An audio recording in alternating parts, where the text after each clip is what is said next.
All right, everyone, forward, march! Es ist Zeit für Ratsch! Wir müssen die Juden aufhalten! Es ist Zeit für Ratsch! Wir müssen die Juden aufhalten! Nest.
All right. Hey, can you hear me now?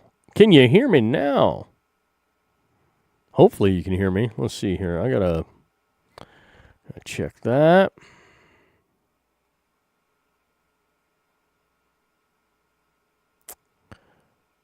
Yeah, let's go to that. Let's go to that. I think we've got that going. Let's do. No, we gotta go back to that.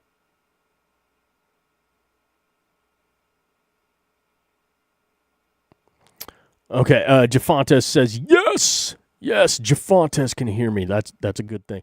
I mean, shoot, you guys just missed everything I was just talking about. So I was talking about some good stuff right there. What the heck? All right, hold on. I want to check something else out. Excuse me, for a second. Let me here. It's a good test scenario here.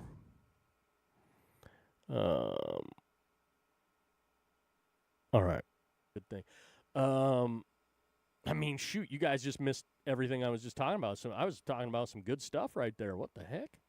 All right, did that come through? I just played myself on the replay there for a quick second. Did that come through?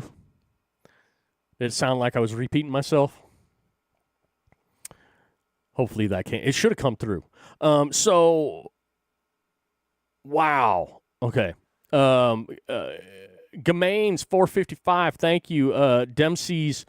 Thank you over on Kick. I'm sorry. My audio apparently for some reason was shenaniganed. See, for 2 months, over 2 months. This really sucks because I had stream number 1 on chapter 47. Glad I am back. This was the first break of streaming that I did not intend to take. I would not have taken a break. I had zero intention on taking a break, and I was. Well, look, without having to go in and explain the whole thing, shenanigans. I was hacked. I was screwed with. It's been happening to me since I basically started out streaming.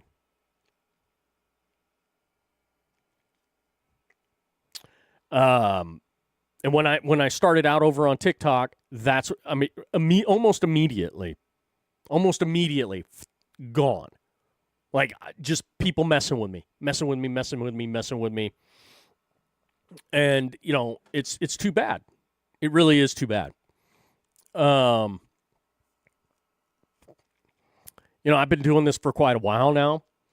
And before this hiatus, holy smokes.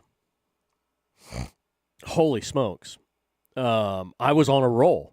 I was doing day streams, day casts. I was doing night casts. I was doing little things here and there. I was doing a lot of posts. And, man, and it happened to me out of the blue. Just boom, out of the blue. I had zero idea it was coming. And then whammo, gonzo. Absolute, just gonzo. And, it's frustrating. Especially, when you get, because I'm a routine, I get into a rhythm. I'm very rhythmatic with what I do. And if I find a rhythm, watch out. Because that's my zone. If I get into a rhythm doing something, it's going to be good. It's going to be really, really, really good. Sadly, a little over 2 months ago, someone or some people, either a person or a group of people, took me out of my rhythm. My computer was down. My computer was down for the better part of almost 2 months.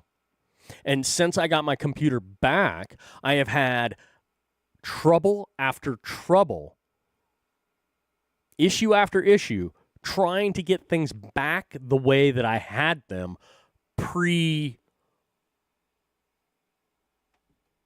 shenanigans. Yeah.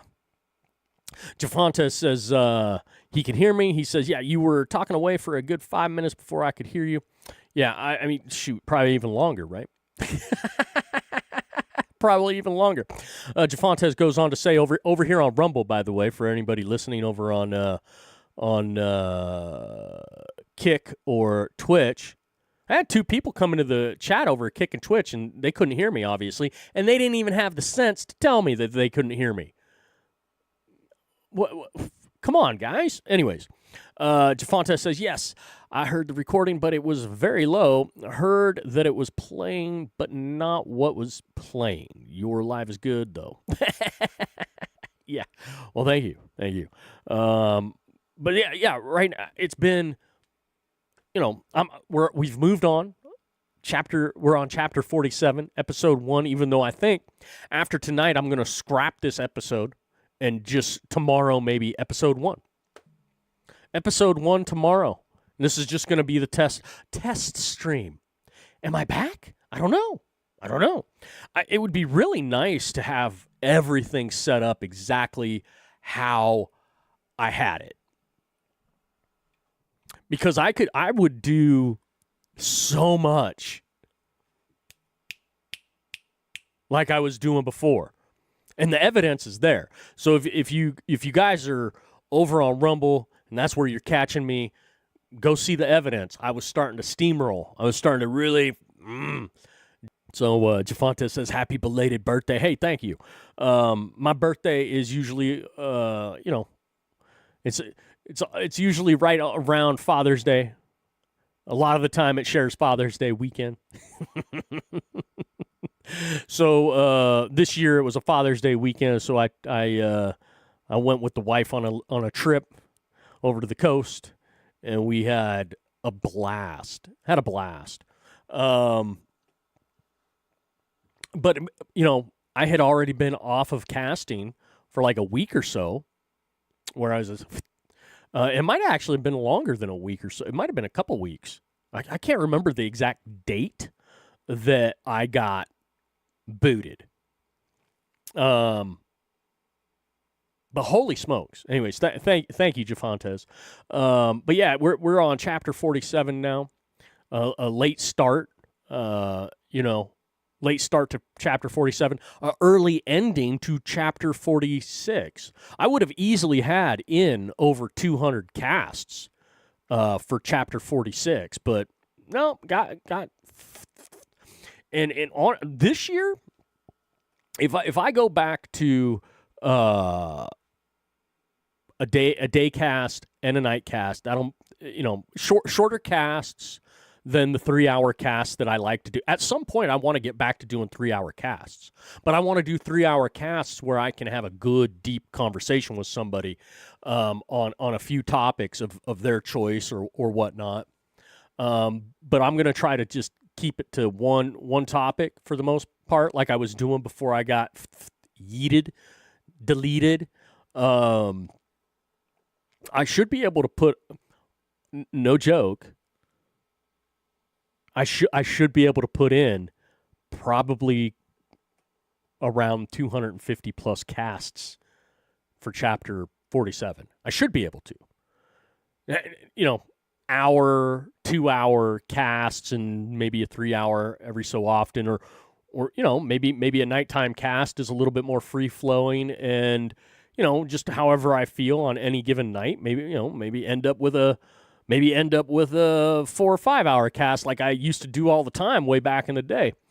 Who knows? But like I'm ready to get back into the groove like I was before. I'd like to get my hands on the dirty MFers that pulled the shenanigans on me. I know they're basement dwellers somewhere. I just know it. I know it's either a group, an entity that is like basement dwelling, waiting for Groctimus Prime, Annie to come out, and so they can order the Annie edition of Groctimus Prime and get their jollies off with the robot. They're that type of person. I just they have to be. Because who else would be after me? Who else would be wanting to mess with me? You know what I mean? Like, come on, it's got to be the basement dwellers. Oh man, Jafonta says, "Wow, you like a week or so after me, but a year older." Yeah. Jafonta says, "Oh no, more like 6 weeks after or 48 before." Was confusing Father's Day with Mother's Day. Which is about a month earlier, I believe. Yeah. My son is close to Mother's Day. I'm close to Father's Day. So my son's a May baby, and I'm a June baby. So yeah. Yeah, fun. I mean, look. What? Hold on a second. I gotta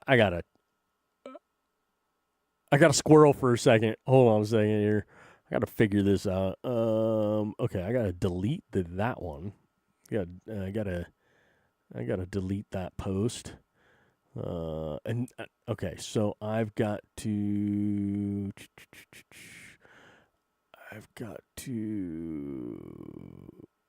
repost that. Quote post that. I'll quote post that.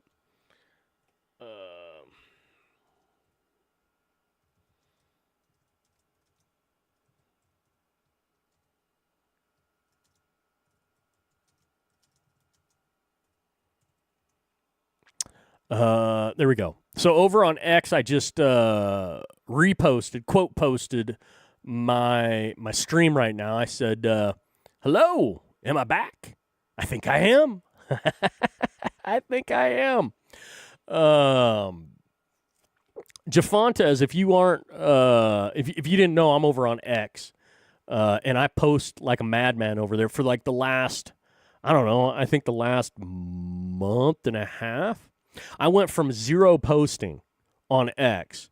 So I started my X account. Well, we're not going to get into that conversation. I have my Speak Freely 2 account over on X. And I was only using it really to put out my live streams, my casts over on X. So I had like almost 0 interaction over there. I'd have a few people watch, but it's like right now I have 0, big fat 0 viewers over on X, sadly. I'd like to have the majority of my viewers be on X right at the moment, because of all the snafus with you know, it's like, hey, I'm looking for people to understand free agency. I'm an independent. I am a free agent. I am not contracted with anybody. I don't have a boss. I don't have anybody that works for me. I am my boss. I work for myself. I'm a free agent on the social media platform spectrum. So if there's a social media platform out there that wants to recruit me to maybe help bolster their platform over other platforms, I'm a free agent right now. It's open season on bidding to have me be exclusively on any given platform at this point in time. And I'm not a cheap MFer. I'm not cheap. I'm not going to play that game like everybody else. Just like, I feel so special. They're recognizing me over on this platform. Don't care. No. I'm going to get recognition on any platform that I am on if the platform opens me up to be recognized. So in my time of streaming over the last 3+ years, right? We're getting close. We're going to be getting close to 4 years of me podcasting, doing live streams. That's crazy. 4 years. I have yet to have a platform actually allow me to be seen, heard, and actually let me just do my thing without any kind of interruption and without any kind of back door. Hey, he's he's the poisonous apple. He's poisonous fruit. Mm-hmm. Can't touch him. Don't talk to him. Like, I know of at least one platform right now where there's a group of people higher up on the chain of command on one platform that has gone around and said, do not interact with him. And if you do, you're not going to like it. Seriously. I know of that one platform for sure. TikTok did it to me when I was originally over there. Now, I don't stream on TikTok anymore. I won't. I will be streaming on M2, though. Who knows? Maybe M2 will end up being my home. Oh, I like X, though. X is the best platform on the planet by far. YouTube's pretty good. Hi, YouTubers out there. YouTube's pretty good. And I'm talking about just the platform. I'm not talking about the people. I'm not talking about the politics. I'm not talking about any of that crap. Because every single platform flat out censors in their own little secret way, right? We know this to be true. And if you don't believe that they aren't controlling speech, they aren't censoring speech. Controlled speech is censored speech. It's governed. You know, it's like a governor on your rig. Your rig can do 150 miles an hour, but they've governed it. There's a governor on your rig, so you can only do like 120 in it. What do you think platforms do? Come on. You only get to see they only allow you to be seen by a certain amount of people until you start playing ball with them in one way or another. They don't let you just blow up and become popular unless you're maybe in their pocket or they're in your pocket. There's got to be that, right? So I'm a free agent. So when TikTok dies here soon, and it will, TikTok's going bye-bye, everybody. If you didn't know, TikTok's going bye-bye, bye, adios, muchachos, bye-bye. And then it's going to be replaced with M2.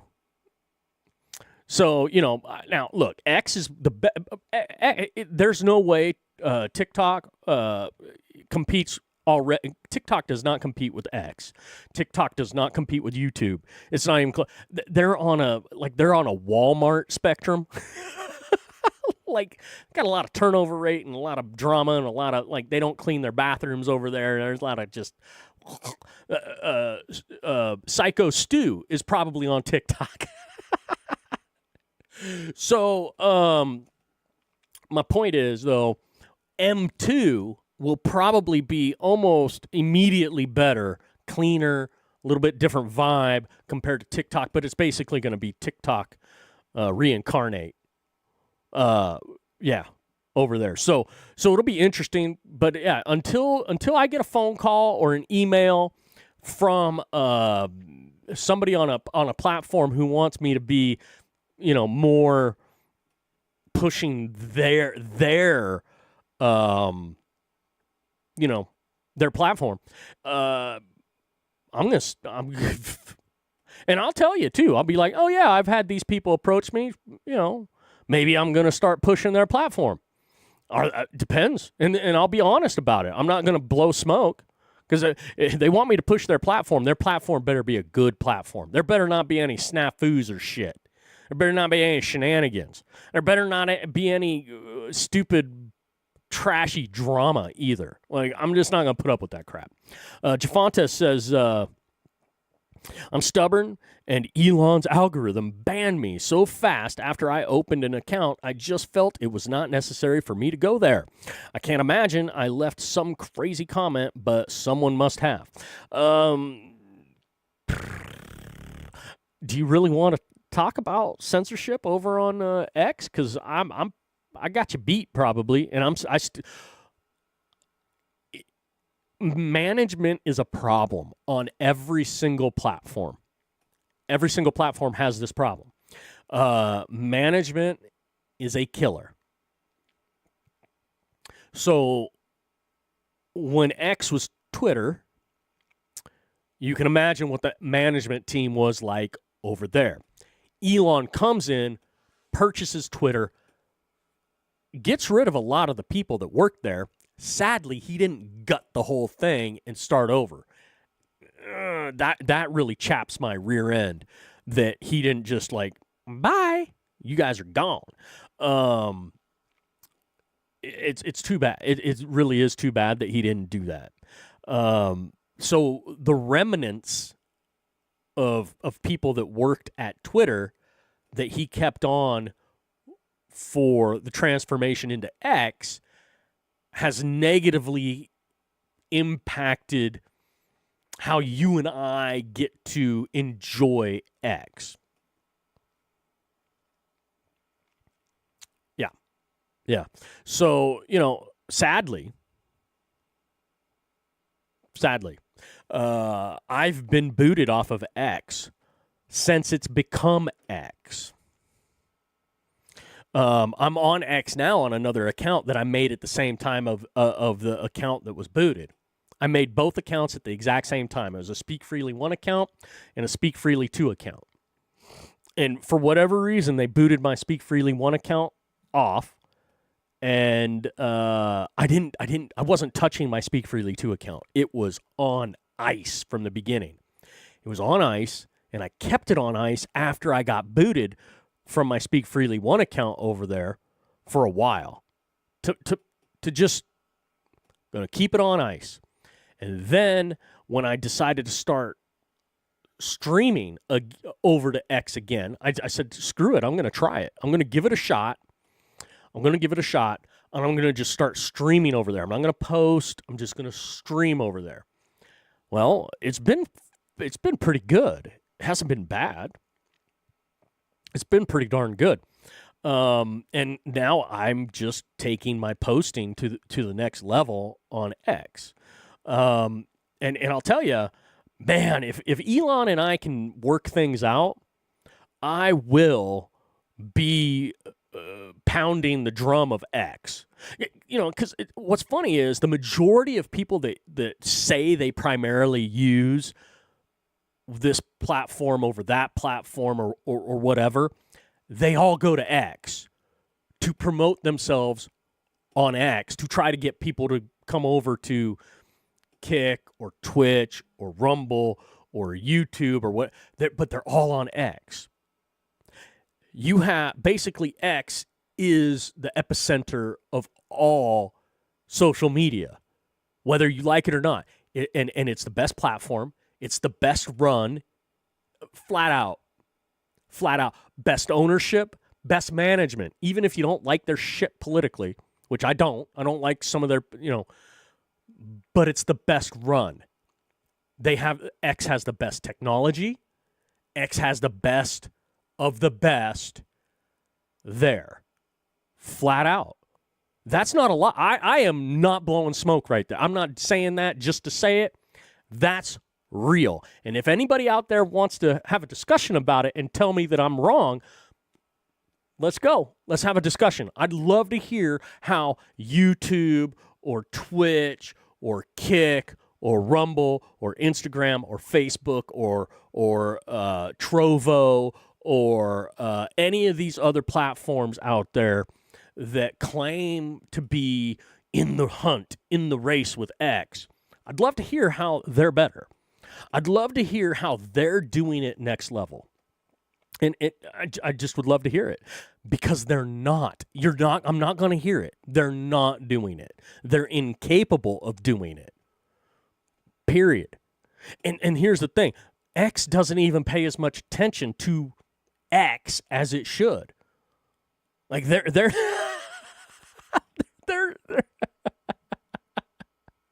they're not.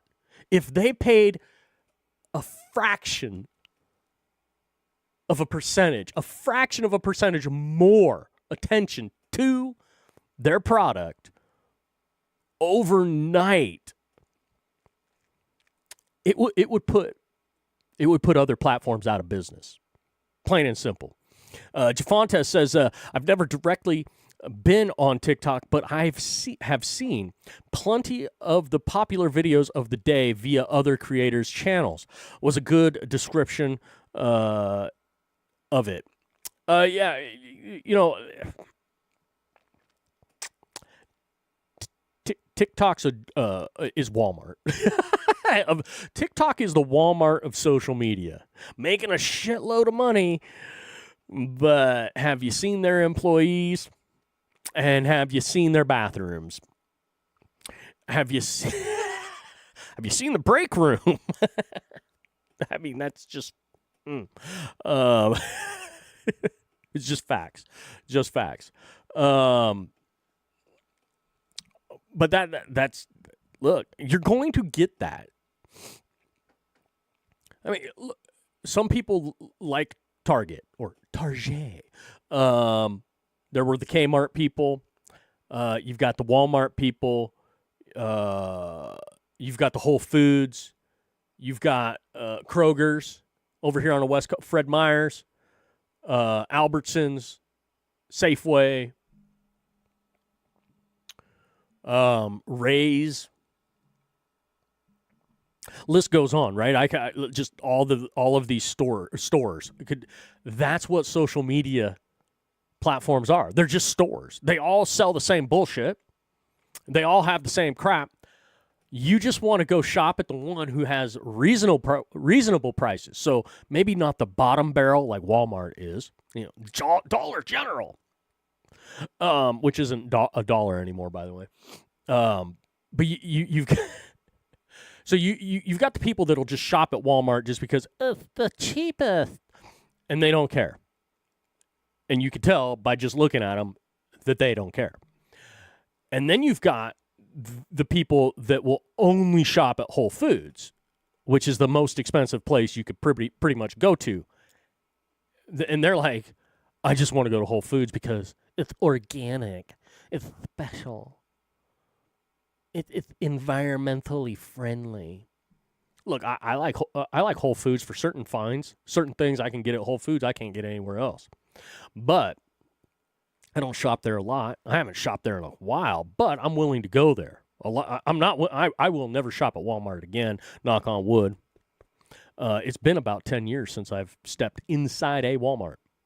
I think it's been about that for being on their property at all. I won't even drive into one of their fucking parking lots if I don't have to. Excuse my language. But you've got the low end, you've got the high end, and then you got everywhere in the middle. So, you know, Safeway is maybe a little bit closer to the top, and then you got Albertsons, then you've got, you know, Kroger stuff. You know, I'm a Costco guy. I love shopping in bulk. And Costco's nowhere near the top on prices, but nowhere near it. But my point is, you have all of these differences in stores, but they all pack basically the same shit, right? Yeah.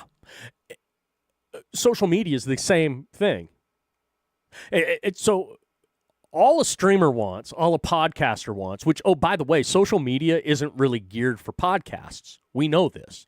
I'm not even in the realm I'm really supposed to be in. But because of censorship, I don't even look. I'm right now. I have 3 people on Rumble. I have 1 viewer over on all the rest of my streams through Streamlabs, and that's it. One viewer on 5 other platforms that I'm streaming to. 3 viewers on Rumble, and one of them on Rumble is me. So I've got 2 flipping viewers on Rumble right now. But the point is, everybody wants to be on the store shelf. Everybody wants to be a product. Now, the platforms have the upper hand at the moment, or so they think. They've diluted their product and has turned things into a kind of a shit show when it comes to drama and interactions between people. Yeah, it's bad. It's gotten really bad in some cases. But you have streamers, podcasters, presenters, whatever you want to call the people that do this. They're begging to become famous, like TikTok famous or Rumble famous or Twitch famous or Kick. They just want to be famous at one of the platforms. They don't care about being a brand name that all the platforms carry. Okay, so the big bucks come in when you're somebody like a Russell Brand. Hi, Russell. What's up, brother? Russell is a name brand. All the platforms really want him on there if he'll be on there. But I don't know the ins and outs of it, but Rumble has some sort of a deal with Russell Brand where he's still allowed to put stuff out on YouTube. And then after a certain amount of time, he cuts it and then goes strictly to Rumble. And, hey, very lucrative deal, right? Well, the reality is Russell is constricting himself. See, Russell Brand needs to be like Michael Jordan of sorts, where all the products want Michael to push it. Back in the day, that was the thing. Nike was lucky enough Michael teamed up with Nike. And it's because Nike offered the most money to him to promote their stuff. But Michael Jordan was in control. Like the worst thing that could have ever happened for Nike and probably Michael, retrospectively now, we know the outcome. The worst thing, especially for Nike, is if Michael Jordan had gone to Adidas or Fila or Converse. If Michael Jordan had gone to another shoe company, Jordan shoes would have been with a different label, and that label would have been the end-all be-all label at that point.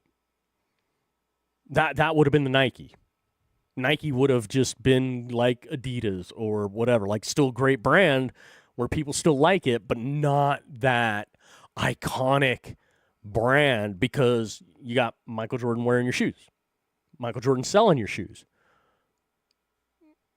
The Jumpman logo, you can't beat that. Where did that happen? Nike. If that had happened for Converse or Adidas, oh, geez. Now, see, streaming, podcasting, you want that power. You want that power where brands want you. Like, certain brands want Joe Rogan, but Joe Rogan's figured it out. Joe's just gone and created his own brands, created his own product, and is only selling his own stuff. It keeps him in a safe spot, safe place, to where whatever he's promoting, it's his own. Like he's getting a cut. He's getting a percentage on whatever he's promoting. See, streamers right now, they're so hard up for the attention. They're so hard up to be the big man on a little campus that they'll bend the knee and kiss the ring for peanuts. And if you don't believe me, look around. Look around. It's true.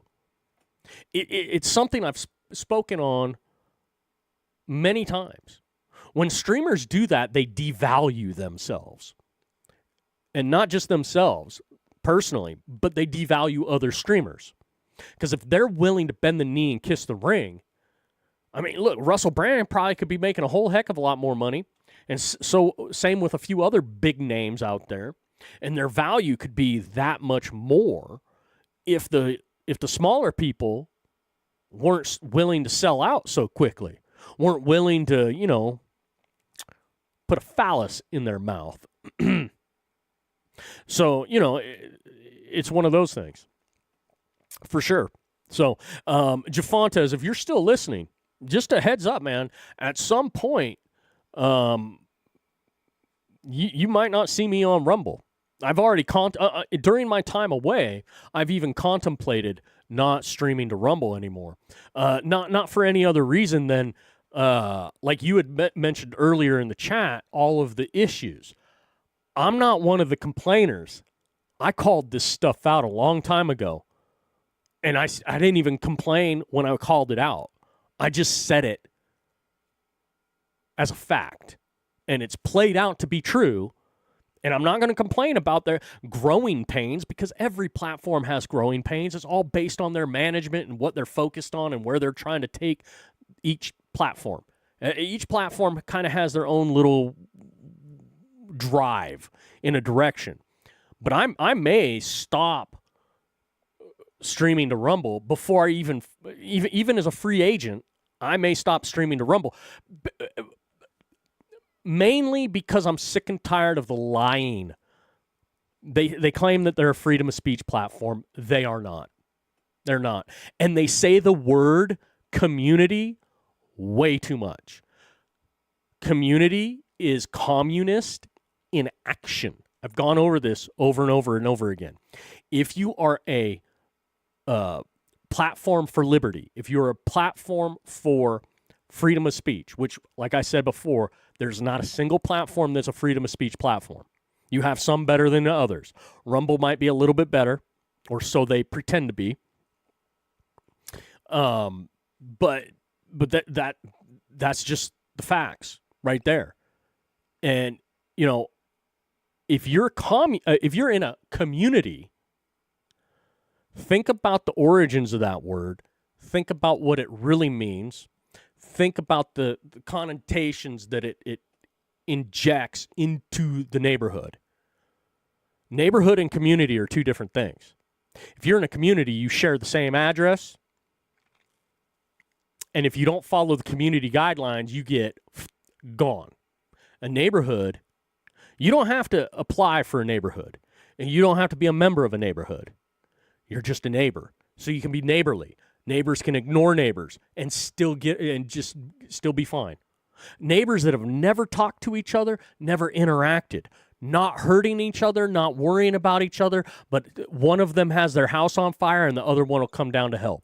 I've seen it happen many times as I've been living my life, this career as a human being. My career as a human being, I've seen it out in the rural areas. People that have never talked before, maybe seen each other in passing or whatever, never spoken, never interacted. They might even be on opposite sides of the fence politically, but they help each other because that's what neighbors do. You don't see that here on social media. You never see that because of that BS word community. And Rumble pushes that so much. And it tells you the little secret about Rumble. They're socialist. They're communist. And if you are an America First person, Rumble has a problem. Rumble is a Canadian company, and it's owned, run by a Canadian, a Macedonian Canadian, for that matter. So are you America First if you're just pushing Rumble? No, you're not. There's other platforms that are American-owned and operated platforms. Platforms that originated here in the United States of America. You can support those. Now, I'm wanting to go America First on everything. So, I root for any platform who's trying to do freedom of speech, but let's be honest, none of them are really doing it. And the ones that lie about it the most are the ones I question the most, which is like Rumble. Rumble's a problem. So, honestly, and it's sad. I don't want Rumble to. I came over from another platform specifically to be on Rumble only because I was told Rumble was a freedom of speech platform. And when I first got here and I first started doing things, I was reaching people. I was interacting with people. It was great. And then instantly, just flatlined. Why? Because I was censored. I was blacklisted, blackballed, whatever you want to call it. The community. See the problem with community? Community's evil. So if you really believe in liberty, if you believe in the United States Constitution, you should never deal with community. Never. That word is the hill I will die on because I want to save this country. word that best describes, it's like, no, it's not. You be a neighborhood. Community is imposing. Communities are impositions. You're a member of a community. You're not a neighbor in a community. You're a member. See the difference? If you don't toe the line in a community, they boot you or they do some nasty shit to you. Neighbor. And if people keep pushing the word community, I am going to keep pushing back. Because to me, it's about the United States Constitution. It's about your liberties. It's about your freedoms. It's about you being able to maintain your individuality. There are no actual true individuals in a community. Listen to the rhetoric in a community. When all the little community members, the commune members, which is communism, that's what listen to their rhetoric. Listen to how they speak. Why has it been a word that's so pushed out there? Well, it's virtue signal. It's become a virtue signal word, and it's a word to entice. Oh yeah, come. We'll accept you. Yeah, they'll accept you, and then you have to toe the line that they have now put in front of you. You have to follow the guidelines. That line. It's a fact. It's just truth. Jafonta says, not your fault, but I am tired and really struggling to keep my eyes open. So the wake me, my desk chair when hitting the floor. Oh, trying to hang it. Jafonta, no worries, man. Crash out, man. No, don't crash on the floor or off of your desk chair. Go get in your bed. Crawl into bed. Crash out in bed and get some sleep. I know you're over on the opposite coastline as I am, so my late night hours. But hey, you can catch me during the day when I start doing my cast in the day as well. Hey, I got one viewer. Over on X now. Hey, hi, one viewer over on X. How you doing? How are you doing? Yeah. Welcome. Now, look, there are a few words out there that I despise because they're not honest, they're not truthful, and they detract from your liberties. They detract from your free will. They detract from individuality. And part of the United States Constitution is personal responsibility and individuality. You are personally responsible to your individual, yourself. You're not responsible for anybody else unless you choose to be, and you really shouldn't choose to be responsible for anybody outside of your immediate family. Community does not preach that. All these social programs that people want to see disappear, what do you think really brought those social programs around? Why do you think they got rid of junior colleges? How many junior colleges are called junior colleges anymore? Some people, hey, I go to the JC down the road. Oh, you go to the JC? Yeah, such and such community college. Well, they never used to be called community colleges. Well, why do they call them community colleges now? When did they start to do that? See, these are things that I need people to start thinking about, because if it is the last thing I do before I leave this planet, I will destroy community, because it's communism. It's communist in action.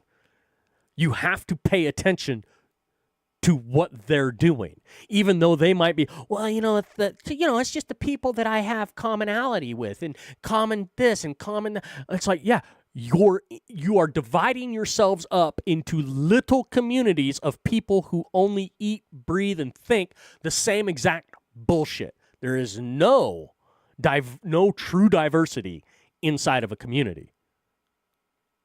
Zero diversity. And if there is, you're not allowed to express your diversity freely. Because the moment you start expressing your diversity freely within a community, game over. You can say goodbye. You've been booted. I mean, shoot, just talking about this word right now, I had X amount of people listening, and now half of them left because they can't handle it. There are people that have probably preached the word community, community, community, community over and over and over again.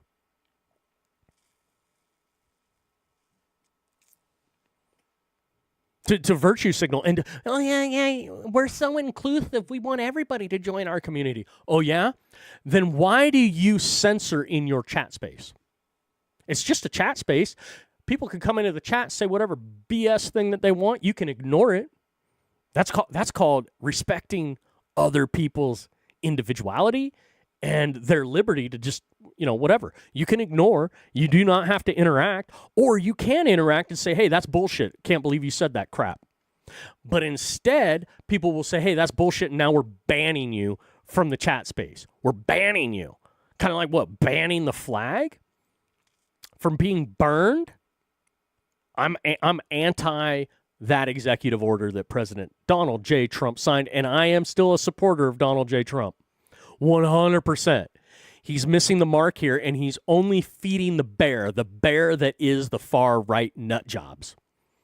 That it should be jailable. You should have to go to jail if you burn the American flag. It's like it's called freedom of speech. If I go out and I purchase with my own money, I go purchase an American flag, and I have this weird desire to burn it, which I don't have a desire to burn it, but if I did, I have every right to burn my personal property at any given time for any damn reason, darn near anywhere. Now, you can chastise me, you can ignore me, you can belittle me, shit, you can throw rocks at me, right?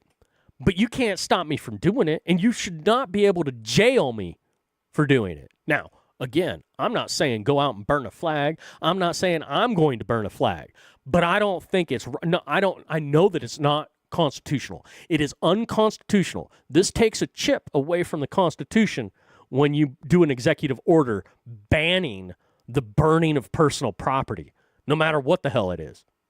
But especially United States flag. Who cares?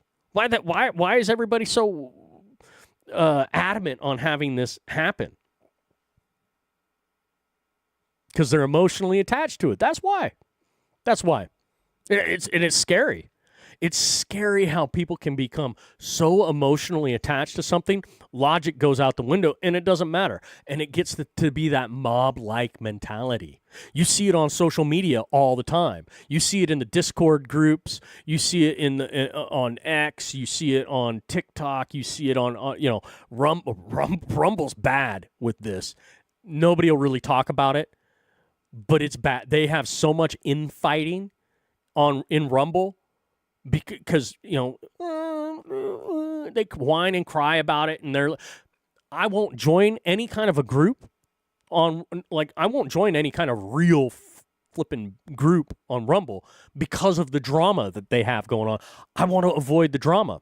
Now, I've gotten in hot water without anybody even telling me, but from when I've joined a group thinking it was, oh, hey, for networking or connection or whatnot. Nobody interacts with me. Nobody sends me a message or anything. Nobody wants to. And then I leave the group because it's like, why the hell am I there? I'm not talking to anybody. I'm not interested in damn near anybody's stuff in this group. Like, they all seem nice, but I see drama. I see the bullshit. And it's like, I'm not going to. If I'm just on something just to be on it, just to, like, have my name in a thing, that's dumb.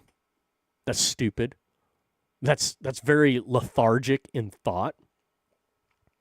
And it's like, just to have an appearance, just to have some sort of a, like, oh, look, presence.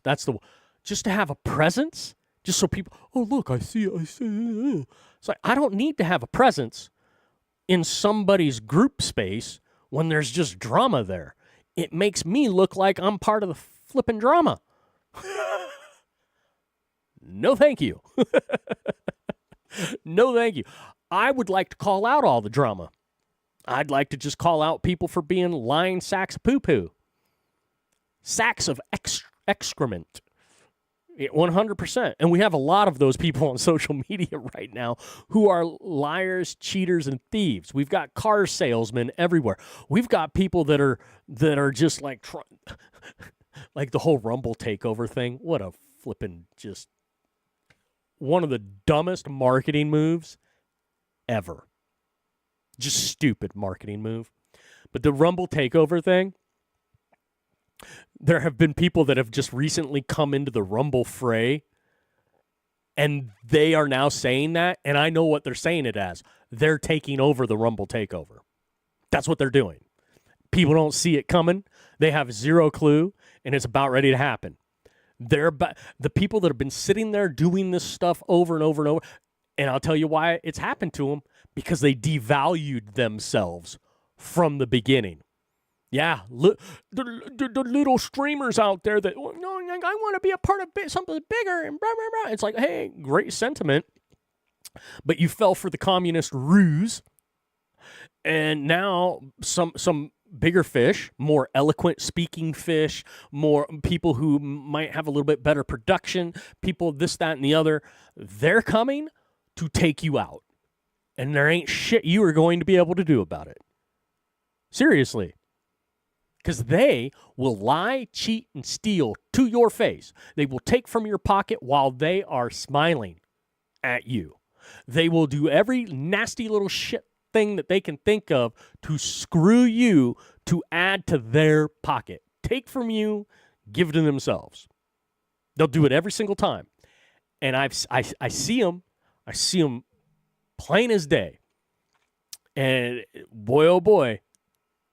Boy, oh boy. It's going to be interesting to see how this all plays out for me. It's good. It's like, ooh, oh, I'm going to get to see some drama unfold that I saw the writing on the wall not too long ago. I'm thinking of specific entities right now. And what's crazy is they may have already been hired by the platform to do better than what was happening before. There might be some like undertones of some crazy bullshit going on. And boy, oh boy, when people on Rumble that have been working their asses off for so long and have been getting peanuts for it for so long, and again, their own damn fault, they devalued themselves. And I warned them over 2 fucking years ago. I said, you guys don't understand what you're doing, but nobody listened. And it's going to come full circle and bite them in the rear end. But hey, guess what? I'm not trying to just single out Rumble. This happens on every single platform right now. Every single platform. Man, it's a dog-eat-dog world.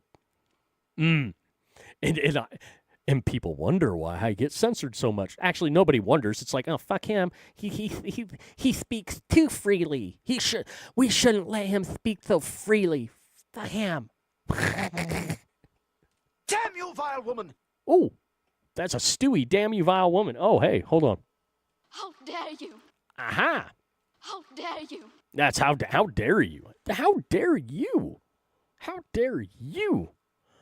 Man, I haven't played with those in a while. Ah, that's right. Little soundboard. Gotta love it. Yeah.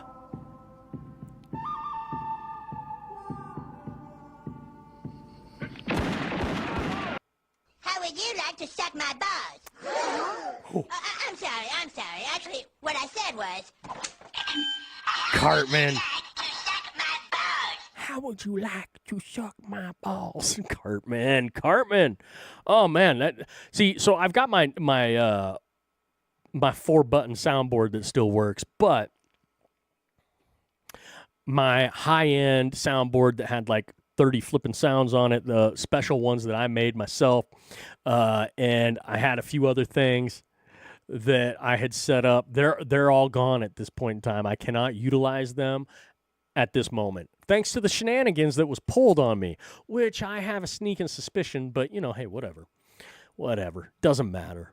Wow, some 6 people over here on the Rumbleverse. Hello, Rumblers. Am I supposed to say, in my opinion? Please don't take offense. This is everything in my own opinion. Is there, oh, that's one of the. Oh, I gotta practice this. Hold on a second. Hold on.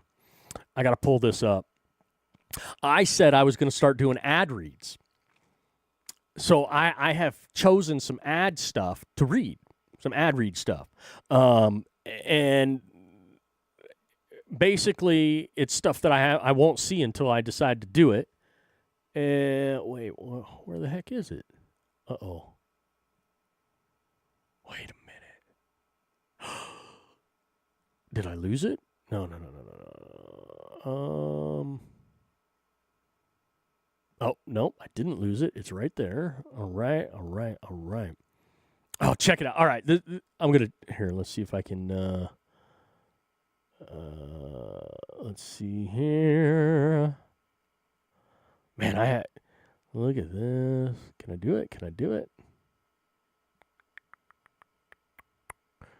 Oh, that's not, damn it. Here we go. Boom. All right. Let's see if I can set this up slightly better. I'm a little out of sorts here. So my big push for myself is, since I'm going all in on the United States Constitution, I am all in on America first. 100%. 100%. I'm all in on America first. And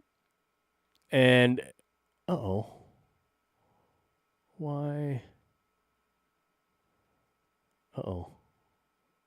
And because I'm all in on America first, I am going old school, and I want to show people I can do this ad read stuff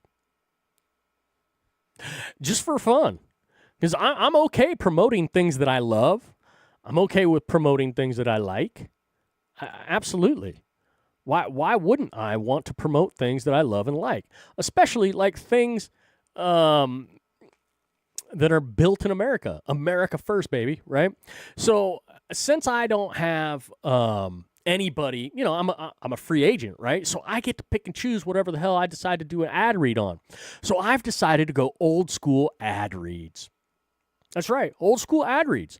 Like this gem right here. Look at this. So I'm going to pick and pull every so often. Sorry, I got to get this straightened out here, right? Definitely. All right. You guys can't even hardly see that. If you're on your phone, you're like, what the hell is he trying to show us right now? Well, I'm trying to show you some cool stuff right now. Look at this. This is an old school. Here we go. Uh-oh. This is old school, straight out the magazine. Right there, Corvette. Look at that. All right. So I found this website that does just a ton of old ads for Corvettes. And so I'm going to do Corvette stuff. I'm going to do Cadillac stuff. I'll probably do some Dodge Mopar stuff. I'm mainly going to stick to GM Chevrolet stuff because that's my favorite American car. But I love Dodge Mopar as well. I will, unless Ford calls me up, you will not see me unless it's something special. Like just I find a cool ad. You will not see me doing any Ford ad reads, even just for fun. No. I am not a Ford guy. And in the United States, what a great country we live in. You have that divide. You have Ford people, you have Chevy people, you have Dodge people. And usually Chevy and Dodge people can usually get along pretty well. But Ford is the outlier. If you're a Ford guy, you're not usually getting along with the Chevy or the Dodge guy, and vice versa. Not usually. For some reason, there's this disdain for Ford. I don't like Ford because I think they're ugly cars, ugly trucks. I just they're ugly, and I've also seen, they're just trash. I mean, that's what I've seen, and I'm a farm kid, so I've seen Ford work trucks, and I've seen Chevy, GM, work trucks, and I've seen Dodge work trucks. I currently have a Dodge work truck, 3500. So, and it's a fantastic truck, best truck I've ever had in my life. And I've had other Dodges and other Chevys. So, but hey, like I'm planning on. I'm not a Harley Davidson guy, but I might do some Harley Davidson, old school Harley Davidson ad reads. I might do. I definitely will do Indian motorcycles. I will do those ad reads. And mind you, nothing new. All old school stuff. Because we need to bring things back a little bit, for sure. Especially with advertising. Advertising used to be really cool. Remember I'm not a Budweiser guy. Anheuser-Busch can take a flying leap for all I care. But remember, like the commercials, the Super Bowl commercials for Anheuser-Busch used to be next level.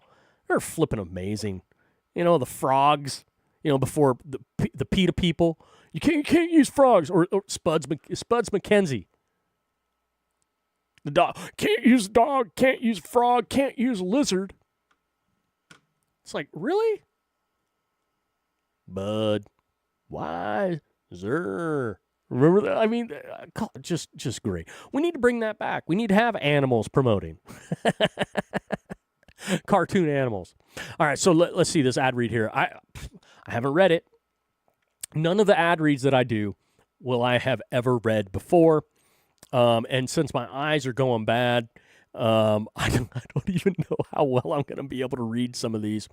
So it says, the Oh My Heavens one. You release a few latches and those panels in the roof are ready for liftoff. You release a few more and the rear window's ready for liftoff. You flip the key in the ignition and you say you're not listening. Hello? Do you read us? What's the use? You're in a world all your own. Corvette. Like a car, only better. Chevrolet. 10 seconds to lift off. Oh, yeah.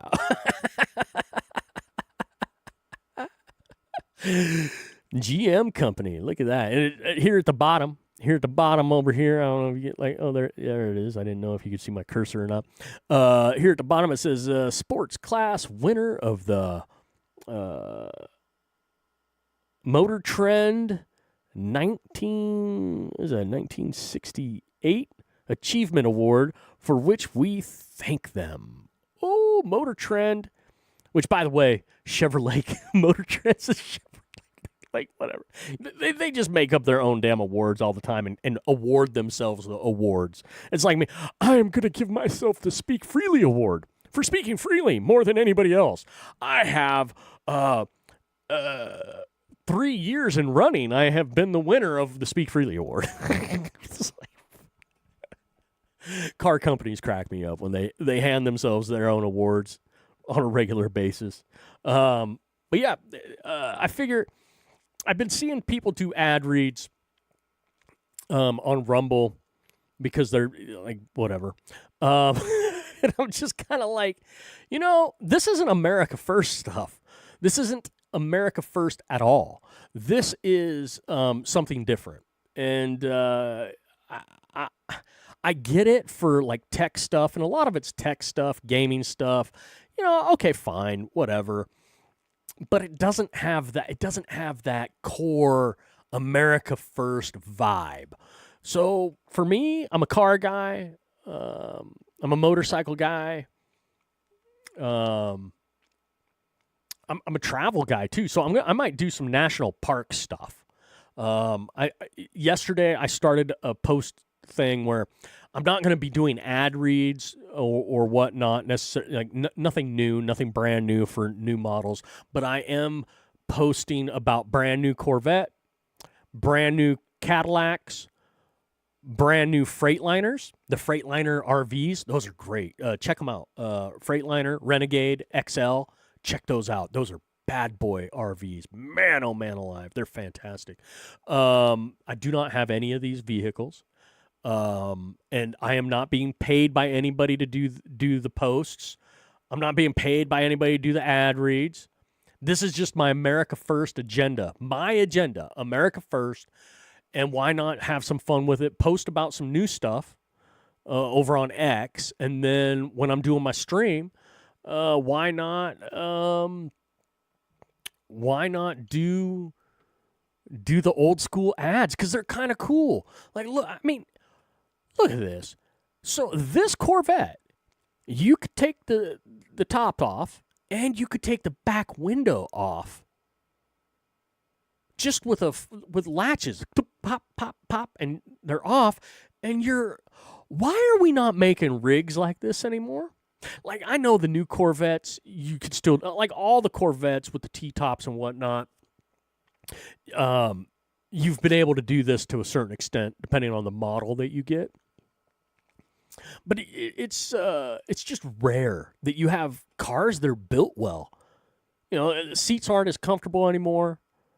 They're either full-on racing style seats, or they've got that hard foam, hard leather type BS, where it's like, hey, whatever happened to, like, you know, the soft, cushy leather, the like lambskin leather that, you know, and the padding that you'd sink into, and it's poofy and it just holds you. Like, what happened to doing that? What happened to bench seats in the front of large sedans? What happened to bench seats in trucks? Why don't we have that? Like, you have that on specific models that are, like, you know, built for working out in the woods. You know, loggers have the crew buses, what they call the crummies. They've got the bench seats in the front and in the back. Mines, gold mines, copper mines, all the mines here in the United States, they have crummies as well, the crew buses. And they all have bench seats. Why can we not have bench seats again? Why can we just not have great American steel cars again? Why can't we have that?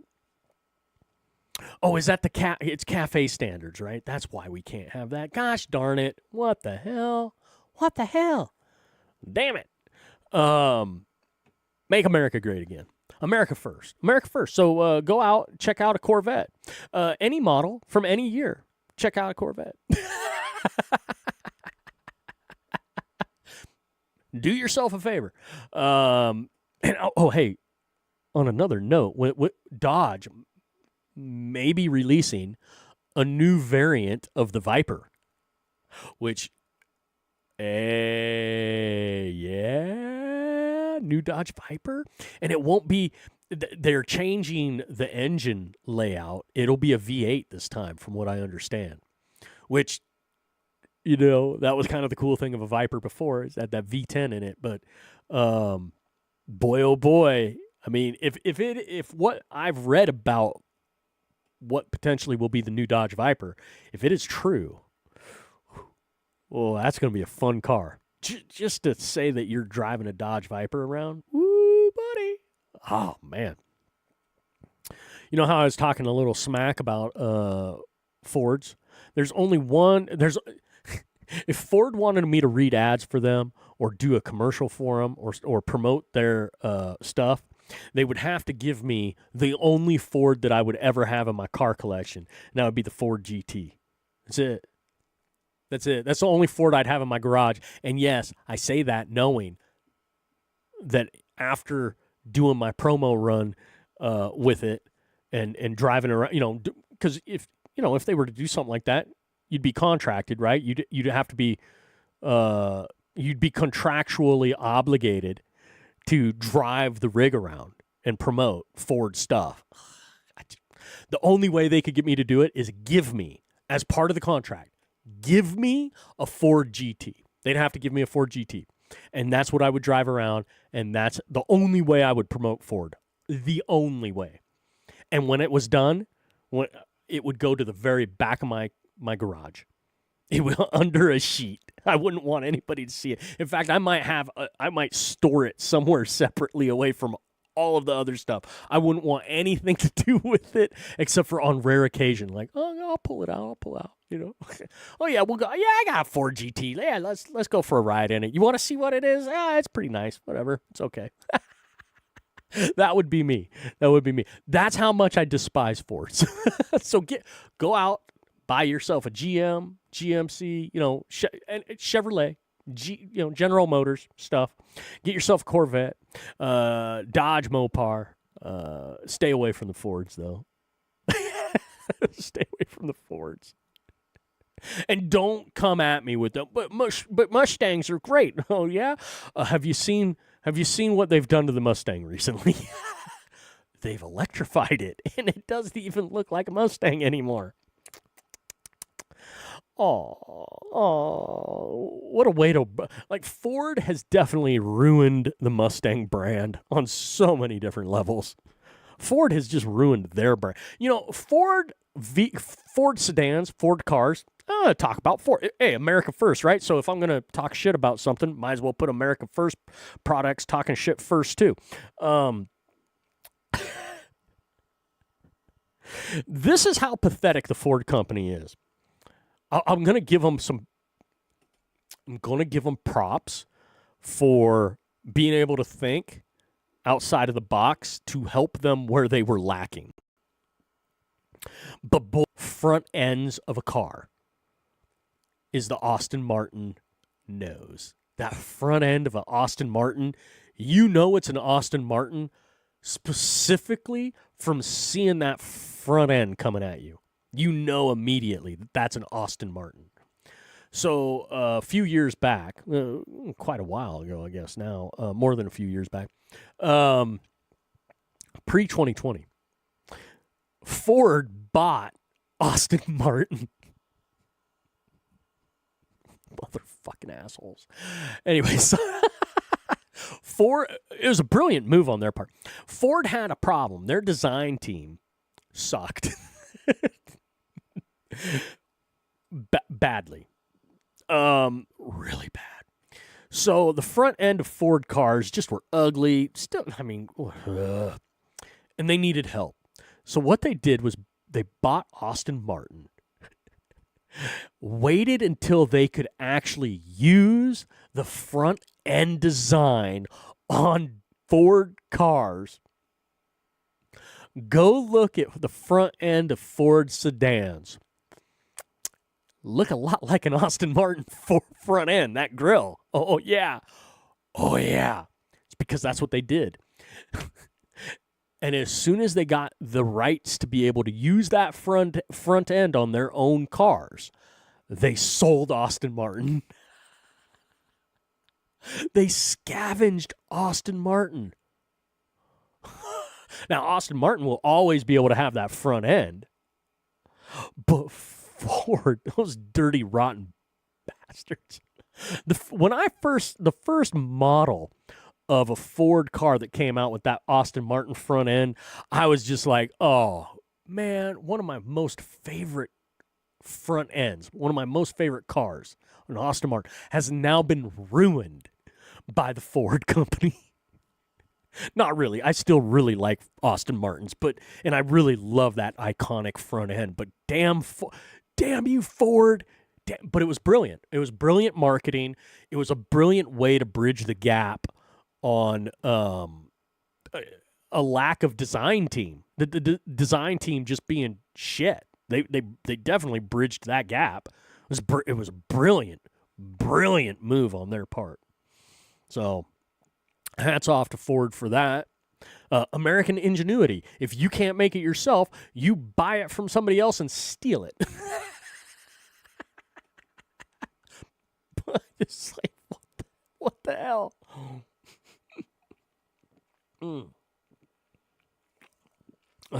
So there you go. Yeah, so there's my ad read there. Now, because I don't have my board set up, I'm kind of like, I don't get to just punch buttons, and now I have to do this stupid flipping game of this other crap that I thought I circumvented. Man, that's annoying to have to do it that way. It really is. It's flipping annoying.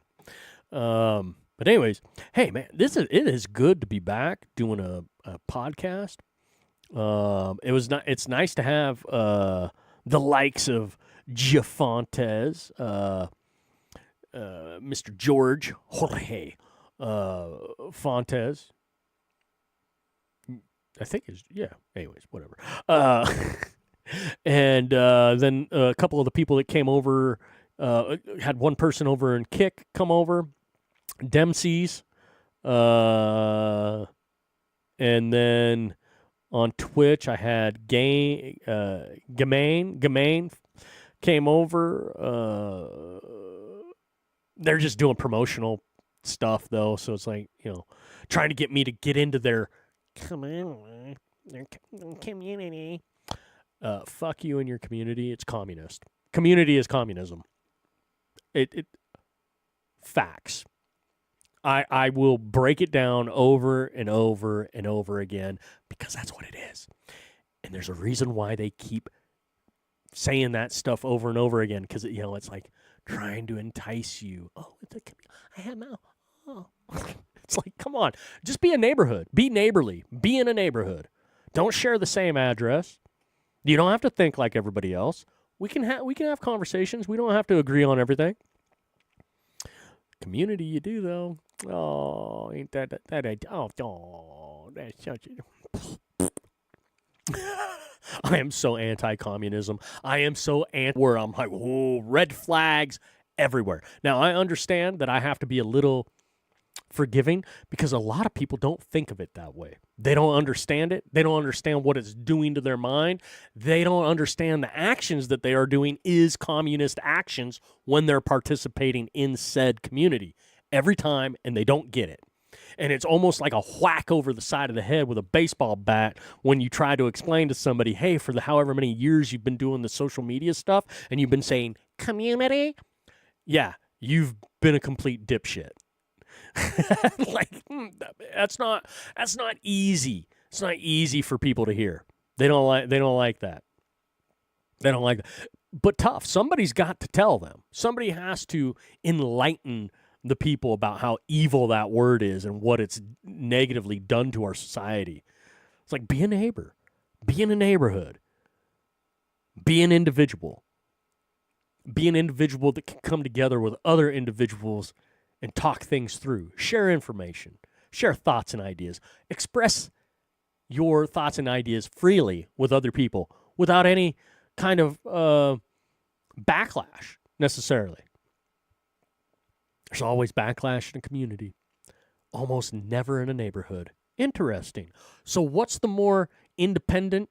What's the more elevated thinking constitutionally? Is it community or is it neighborhood? Is it village or is it again? Village is, they try to say village is a community. No, it's not. No, village can still be a neighborhood. A village is what the neighborhood is, right? A town, a city, a group, a settlement. A nice neighborhood. It's a nice settlement over there. You've settled over here with a group of other people that have settled in the same vicinity, in the same you're within this. You're kind of in the same neighborhood over here. But as soon as you use that other word, what kind of context is inferred when you say that word? When you join. See, I can move to your neighborhood, but I don't have to join your, what's that word? Community. I don't have to. No. I'm not going to be a member. I'll be your neighbor, but I'm not going to be a member. I'll be a good neighbor. I'm a great neighbor. I'm very neighborly. Yep. No, I just one of those things I'm out to destroy. So people understand much better what they are imposing on others inadvertently. I have to be careful because, I don't think a lot of people really understand what that word does.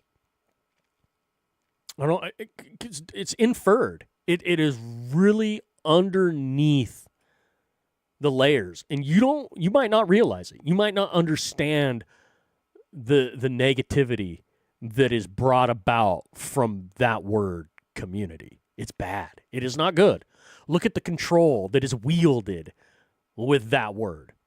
I know I'm not the only one that sees it. I've been talking about this for a while. I have just decided if I'm going America first, if I'm promoting Corvettes, if I'm promoting GMC products and Dodge Mopar and talking about Ford, even though I don't, just America first. Because look, ultimately, if you're buying a Ford product, you're buying American, right? So you are America first, and I have issues with you if you drive a Ford, but I'd rather you drive a Ford. It's like I'd rather you ride an Indian motorcycle than ride a Harley Davidson. A Harley Davidson's a dime a dozen. You're not special if you have a Harley Davidson. You might think you are, but guess what? There's 100,000 other Harley Davidson riders out there. You're not special. Get an Indian.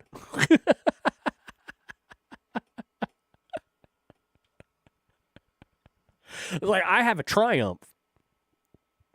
And it's British.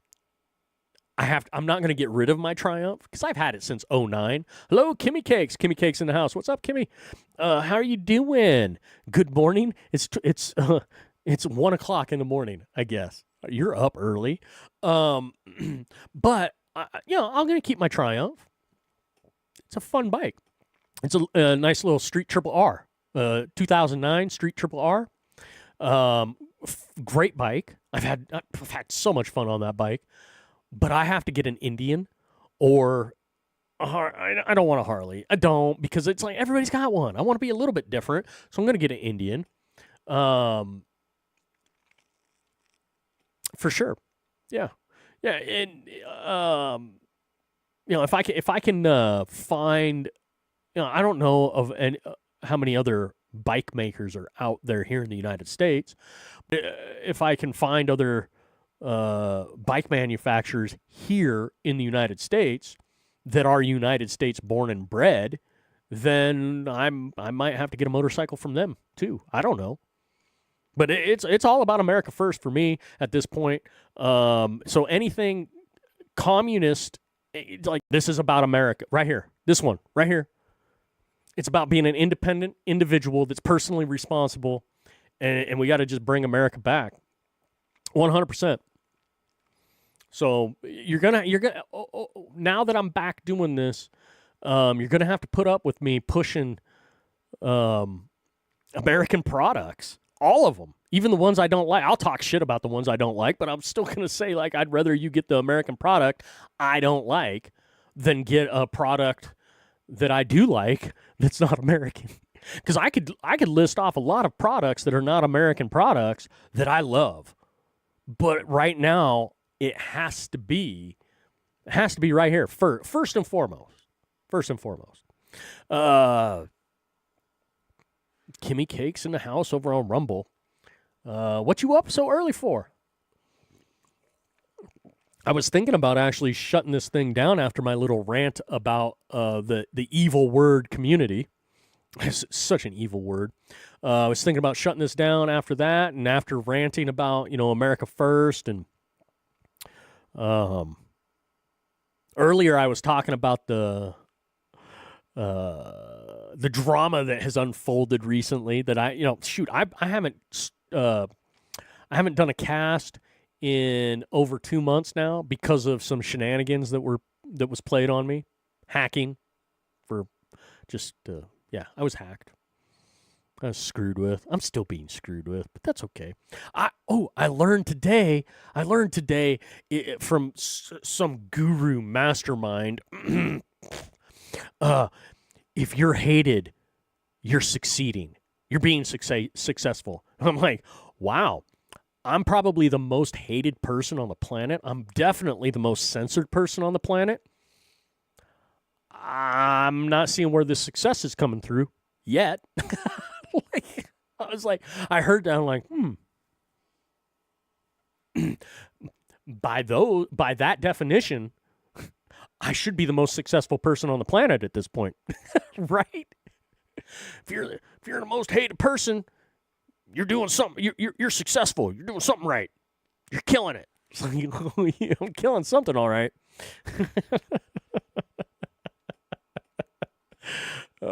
My hopes and dreams. I don't know. Anyways, I guess Kimmy came in, and Kimmy must be gone. She says good morning, and then I tease her about what time in the morning, and then she laughs and says yeah, and then nothing. So either she's on the road, she's in the shower. If she's in the shower, wait a minute, you're not in the shower while you're watching me right now, are you? No funny business. No funny business in the shower. If you're listening to me right now in the shower, no funny business. Nah, don't be touching there. No. No. No. If you're walking around your house naked right now, listening to my voice, not hands to yourself. No, not hands to yourself in that manner. Hands off the nipples. Don't be touched. No tickling of the clitoris. No. No. No, you don't get to do that. That's a big no-nos. Nope. Oh my goodness, I'm looking over here. You know, maybe that's what I'll do. Let's do that first. Let's have fun. I'm having a good time. It's been a while since I've done this. Obviously, why not keep it going? I have to work out the bugs one way or another, so you know I gotta practice, right? So let's see if I can. Let's see if I can pull this up. Let's see if I can do that. Ooh, I can do that. Let's see here. I gotta I'm gonna reconfigure this darn stuff over here. I gotta make it so it's whoa, what the heck just happened? That is not what I was meaning to do there. There we go. I think I need to do that. Yup, I definitely need to do that. And then shoot. All right, patience, everybody. Patience is a virtue. I do not have patience. I've got to. Let's see here. Oh, hey, that's a good one right there. Okay, that's a good one to work off of. Get this. Did it to me again. See if I can get this one. There we go.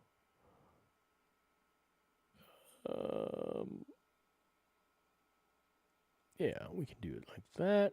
And then just do. Ooh, this. I like this car. Man, I love classic cars. All right. I do. I love classic cars. Here we go. All right, let's see if that works. Oh yeah. All right, so I got you guys on X right now. Got you on X. And so I'm looking at what you're looking at. Alfa Romeo how do you pronounce that? Giulia. Giulia. Yeah, GTA. Look at that. This is a 1965. I would drive this around today. I would drive this around today. A fantastic car. Goodness gracious, fantastic car. Oh, I just noticed something. I didn't fix this up quite proper. You can see a little. You can see that. There we go. Let's see. Now it's fixed up proper. Just a little bit. I'd like to enlarge that a little bit more, but oh well. Anyways, all right. So we got the Alfa Romeo, which Alfas are fantastic. They're a great classic car. You know what? Let's. I'm gonna take it. Okay. What the heck? I'm gonna like. I'm going. Oh, geez. Repost. I might even type some things in too. Okay. So look at this. Okay. Look. This is an account that is. I do not believe it's actually affiliated. It could be. I don't think it is.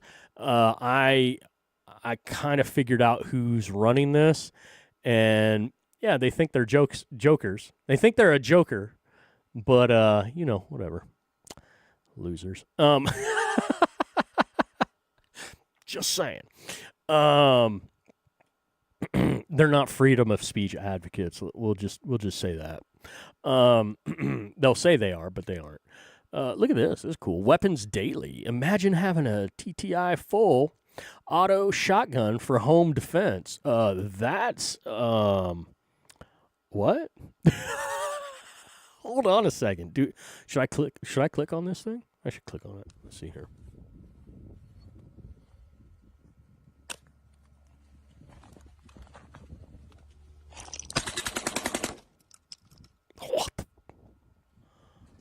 What? Oh, play that again. What? Shut your mouth.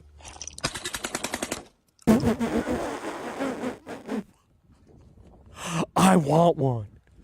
I've never wanted a shotgun so bad in my life. I've got hunting shotgun. I got a hunting shotgun. I got one for goose hunting, duck hunting. But this looks really cool. That's why I want to see what kind of a punch it packs, though. Man, I am just enamored with how awesome. What? So quiet. So quiet. All right. What do we got here? More gun stuff. What? Look at this. Look at this beauty, right? Ooh, Adam Carolla. I like Adam Carolla. If you guys don't know Adam Carolla, check him out. One of the real original first podcast guy, Adam Carolla. Everybody gives Joe Rogan credit, but Adam Carolla by far next level was doing it well before Joe Rogan. Okay, I don't know what he's talking. Anyways, okay, let's check out the hot babe on a boat in the middle of somewhere shooting her pistol, her little pistol. Look at that! Look at her butt though. Like it barely moves. It's a little, but I mean, she got firm. She got her firm rear end there. Holy smokes! Wow.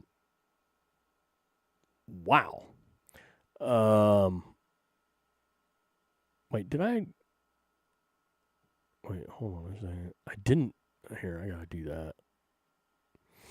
I gotta remember. Here, I'll like that one. I'm not gonna repost that one. No, I'll repost that one. So you gotta be careful with the reposting and the liking because then it starts changing what you get. Oh, I saw this one earlier. It was pretty cute. All right, let's see here. Here, I'll just show you real quick. Yo pensé que esto iba a ir más rápido. Casi ni se siente nada.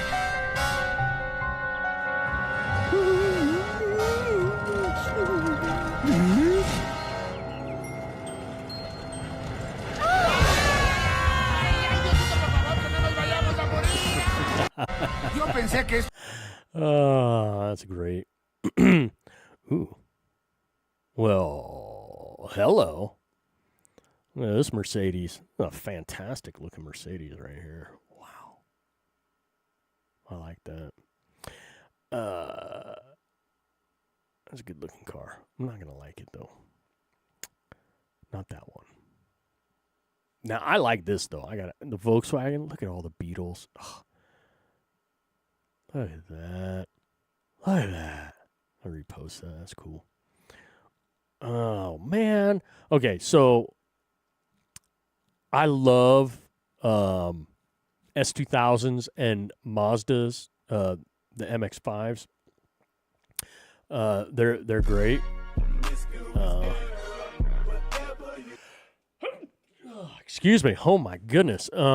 Sadly, though, okay, can we get rid of TikTok videos, though? Like the TikTok videos coming across on X, it's like, man, it drives me nuts. I cannot wait until TikTok is gone. It's horrendous. TikTok is horrendous in so many ways, and it's not an American company. It's not American born and bred. It's not American run. It's not American nothing. So I don't have to be like, oh, freedom of speech. Look, you don't get no fucking freedom of speech in this country if you're not from this country. Like, yeah, I'll give it to you because whatever. But if you're not on the up and up and you're using your business to spy, TikTok, if you're doing things nefarious with whatever platform you're running, business or non-business, but social media platform or other, if you're using it for collecting data, spying on the American people, you got to go. You don't get no spies don't get no freedom of speech in this country. Sorry. Not sorry. All right, let's see here. What was that? Oh, shoot. What is it? Oh, shit.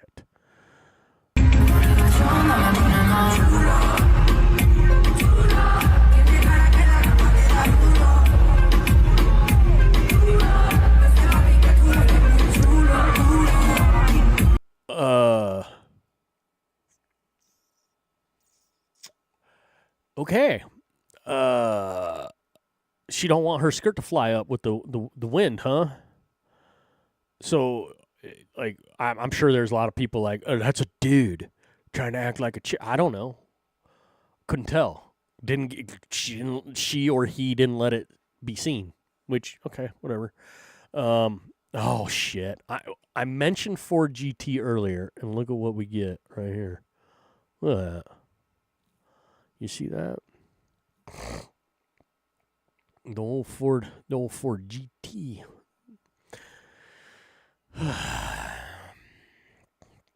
It is a good-looking car, though. Like I said, this is the only Ford I would own, and it would have to be given to me. And yes, I would drive it. I would daily drive this car if I had a contract with Ford to promote Ford stuff. But this would be part of the contract. I would not even consider saying yes unless they gave me this car. Gave it to me. Free and clear. I own it. My car. Forever. For keeps.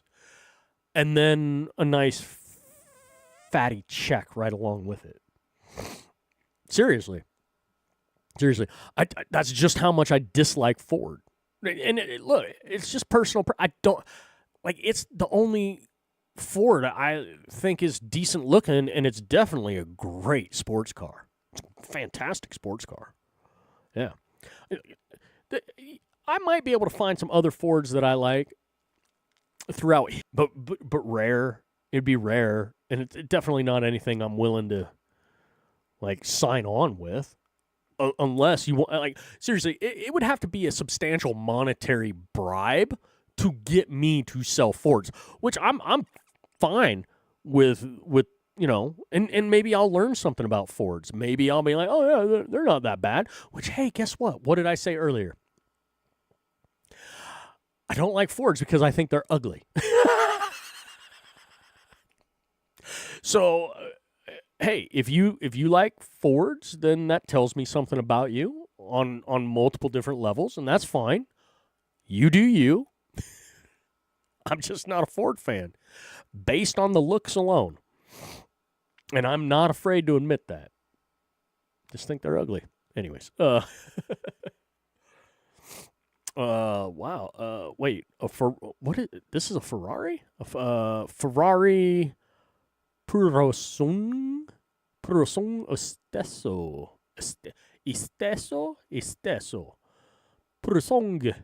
Esteso wide body Novitec.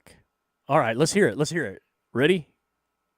I hope you better have your sound up because it'll probably sound good. I don't know. Let's check it out.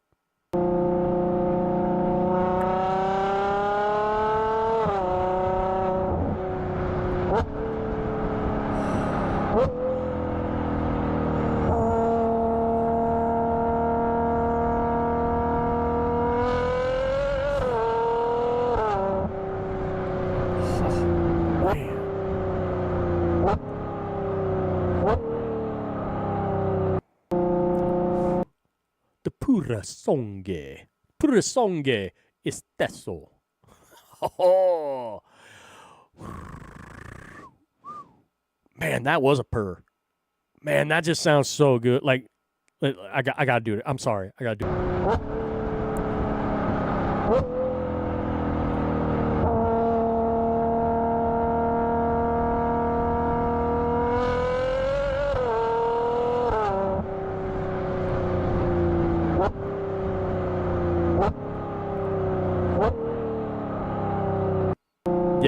Yeah, I get a little tingle. That I'm sorry. I'm not sorry. Electric vehicles can kiss my ever-loving rear end. Holy smokes. Holy smokes. Absolutely. Wow. Leash your damn. Oh, that's a whole one right there. Let's see here. No, you can't receive a higher hello. Ooh, horses. I like horses. Ooh, wild horse. You know, I'm not too far from a herd of wild horses here in Central Oregon. We got quite a few wild horses in Oregon in general, but here in Central Oregon, there's one specific herd that you can go to right along Highway 97. You can go to a certain spot. It's in Warm Springs on the reservation there. As you're going through the reservation, right on either side of the highway, you'll see wild horses. It's pretty cool. It's pretty cool.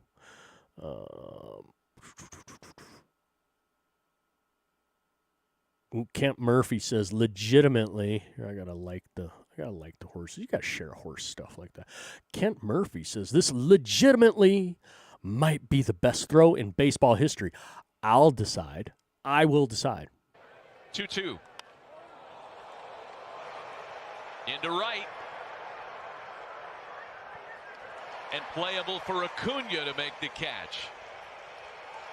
Vivas is doubled up! Wow! What a throw! Come on! What? That ball was as deep into the corner as you could hit it. Brad Ausmus is looking for a possible challenge angle. What? Jaws are dropping on this throw. Yeah, well, it was okay. Acuna Jr. deked him because he didn't even get behind the ball. He caught it flat-footed and somehow threw an absolute rocket to third base. Well, okay. 2-2. Let's see. Watch. Look. This is not a rocket, Into right. but it like look how he threw it. And playable for Acuna One to make step. the catch. Okay. Yeah, and he got him. Vivas is doubled up! All right, look. Wow! Look, that was a fantastic throw, but it wasn't the best. No, not the best throw in baseball history. But, I mean, just look. He catches it there. He turns right there. He catches it, and look at one step. Boom. Right there. One step, and then look at the angle on the ball, though. So it was a great throw. Perfect. It was a perfect throw. Playable for Acuna to make Look the at that catch. thing. Vivas is doubled up! Wow! That was a fantastic throw. Not taking anything away from the throw. I'm just like, I don't know if it was the best throw in baseball history. I don't know. That's tough. There's been a lot of great throws out there in the history of the game, and a lot harder throws, more straight line throws from about the same distance to like home plate to throw people out too. So like we're forgetting some great throws in the history of the game, but the here and the now, I have not seen a throw like that in several years. Maybe a decade. I might not have seen. It might be the best throw in at least a decade. In at least a decade. Yes. Yeah. Mm-hmm. For sure. Uh-oh. Am I having a problem over here? Let me see here. No, we're good. Okay. Oh, look, a Ford. The GT500. Yeah, Mustangs, just ugly. They're ugly. This one's a legit Mustang, though. Legit, because it still might be electric. I don't know. But this is the iconic, original Mustang vibe. New Mustang with the Mustang vibe. Those electric Mustangs, they look like little SUVs or whatever. Who's the moron who did that crap? Like, are you trying to destroy the Ford company? Like, I already don't like Fords, right? I've gone over that. But look, even though I would never own a Mustang, they couldn't give me one. Maybe they'd give me one, but I'd sell it the next day. I just don't like Fords. I don't. But you got to keep the Ford Mustangs. Like, even if I don't like them, I want to see them on the road from time to time. I want other people to have that as an option and to have that cool muscle car vibe. Why not? Why would I want to take that from people? Symbol on it where I'm like, what? Like, a true Mustang lover, a true Ford fan cannot be like, oh, yeah, look at my new Mustang. And they're like not rolling in this one. They're rolling in the electric version that looks nothing like this. Doesn't have the same vibe, doesn't have nothing. So you got to be insane to drive the electric one. And, yeah, I don't know. No. Get a Challenger. A Challenger Hellcat. Yeah. All right. Oh, did I like? Yeah, I liked tonight. Let's see what else.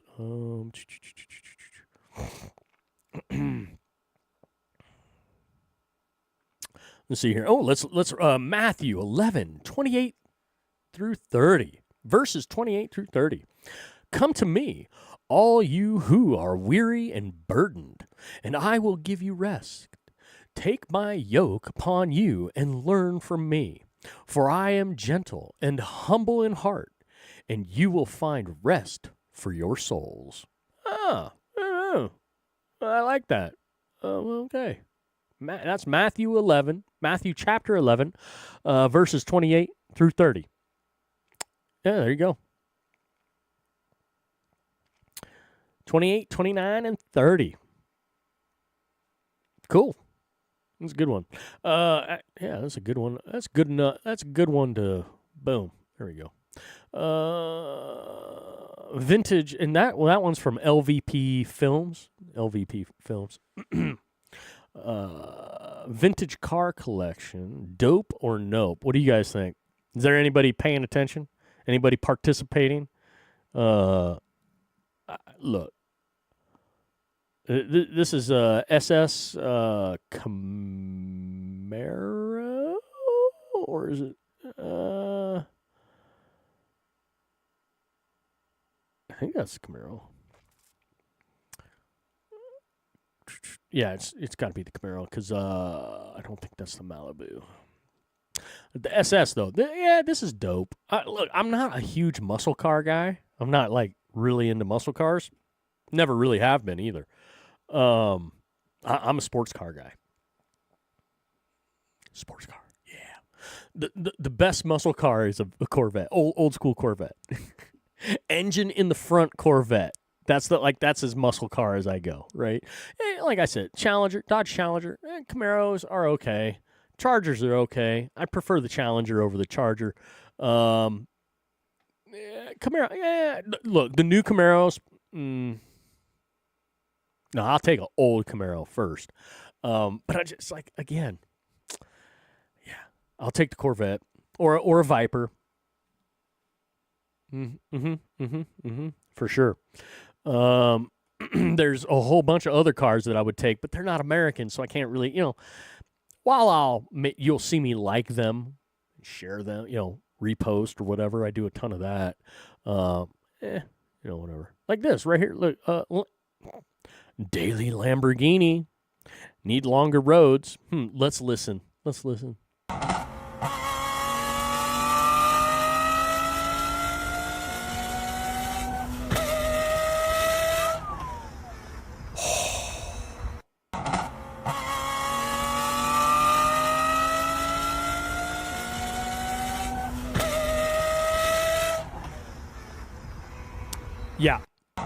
Yeah.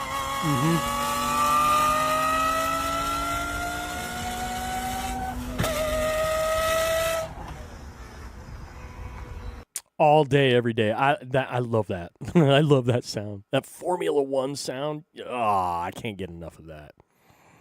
Oh, look, we're talking about Vipers. Look at this. Look at this. The 2017 Dodge Viper ACR Extreme finished in adrenaline red. Yeah, I can't. You know what? Let's listen.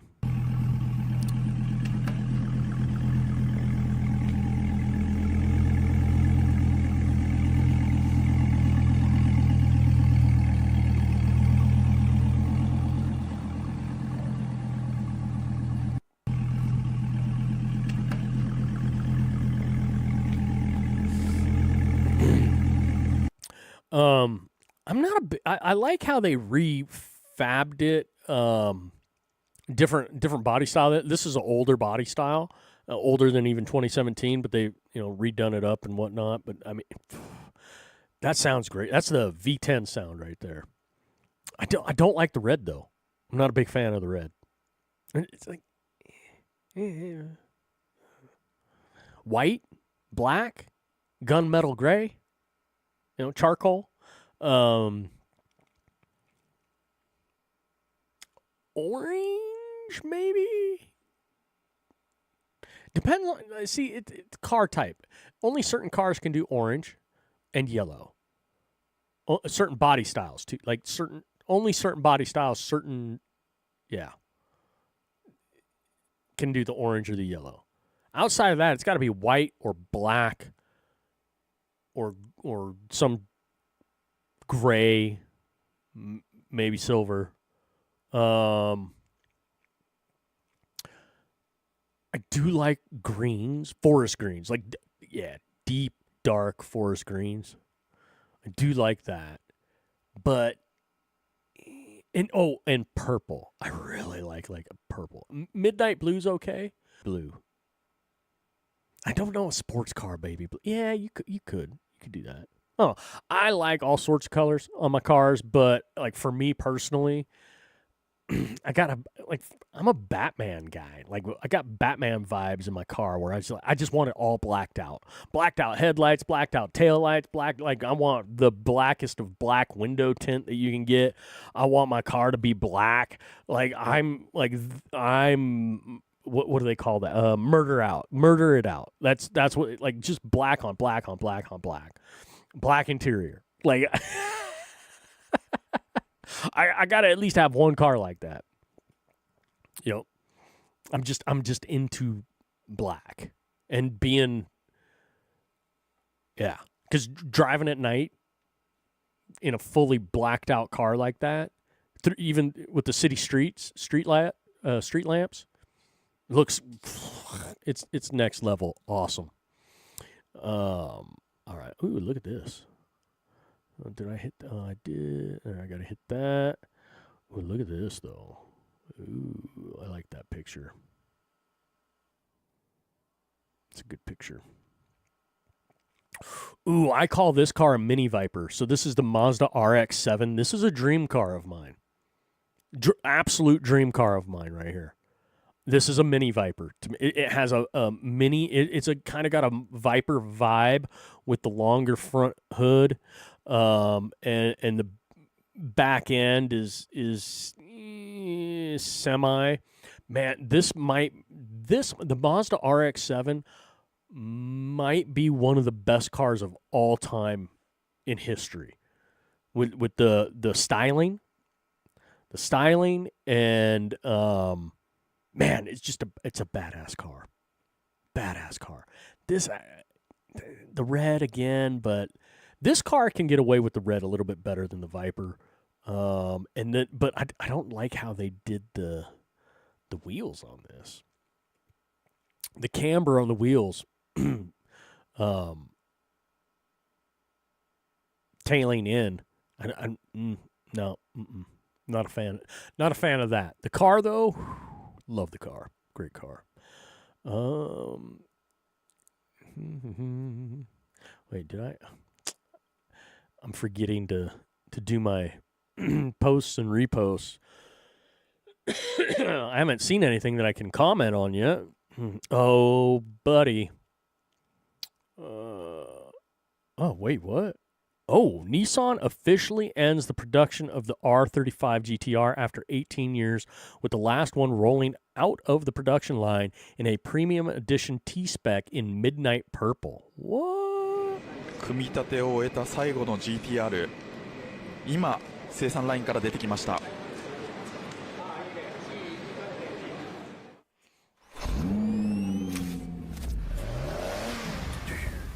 At the beginning, our competitor is ourselves. 馬力増やしました。トルクカーブ上げました。すべての変更には意味があります。もうまず見てください。快感です。We have to break through our own limits to get to the next level.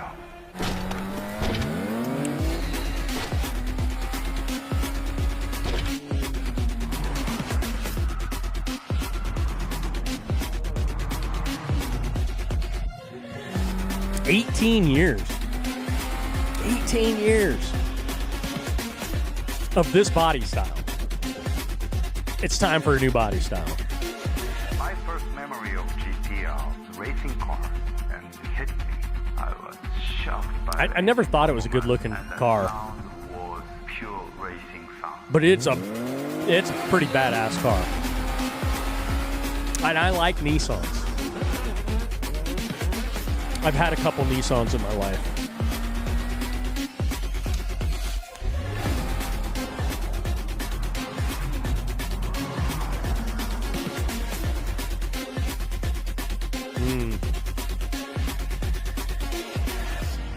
That is the GTR spirit.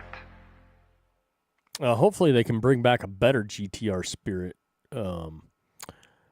Look, so 18, I can't believe it. So 18 years ago, when they released the GTR, not long after, Reno, Nevada, at the Nissan dealership, had a white Nissan GTR on the showroom floor. And I got to look around it. I could have bought the damn thing. They wanted $100,000 for it, though. It's like 18 years ago, $100,000 for that car. I can't tell you how tempted I was. I didn't have the money. I mean, I could have made it happen. The job that I had, I could have just like, hey, I got a toy. But I got to get on the floor and look under it, because the cool thing about those GTRs, they're all enclosed. The underneath is all carbon fiber enclosure. It's all protected with carbon fiber underneath that car. Badass car. Ugly, though. Like, I've never thought. I prefer the looked better than the GTR. I don't think. I know it looked better. The 370Z. Somebody caught a little with the styling. The 400Z. I'm a huge fan of Nissan and the Zs. I want a 400Z. That would be great. That would be great. But I can't. I got to go America first, right? America first. But if I had a car collection where it didn't have to all be America first car collection, I hope they make the new GTR like next level styling. The styling has to be next level with that car. It has to be much better than this one that they did for 18 years. 18 years. Now look at this, though. This is more my jam. Here, I didn't even flip in. Yeah, there we go. This is way more my jam. Oh, yeah. You can't touch this car for $100,000, though, like you could with the GTR. You just can't touch it. Like this is a $150,000 to $200,000 car. I'm not like the maroon, burgundy. Oops. Oh yeah, kind of zoomed in for you guys there. Yeah, that works. Yeah. Man, it's a good looking car. I'm a huge Porsche fan.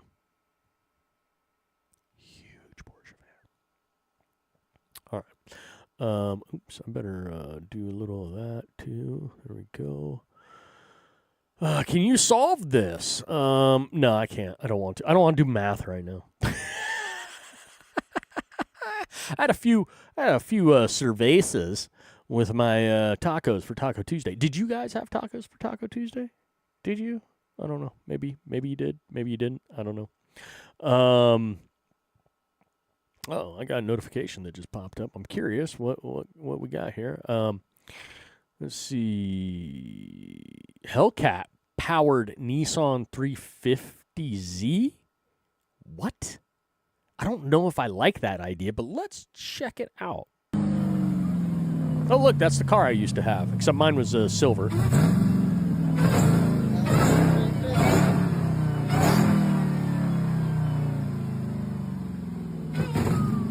But that's black with the black rims too. Good looking car.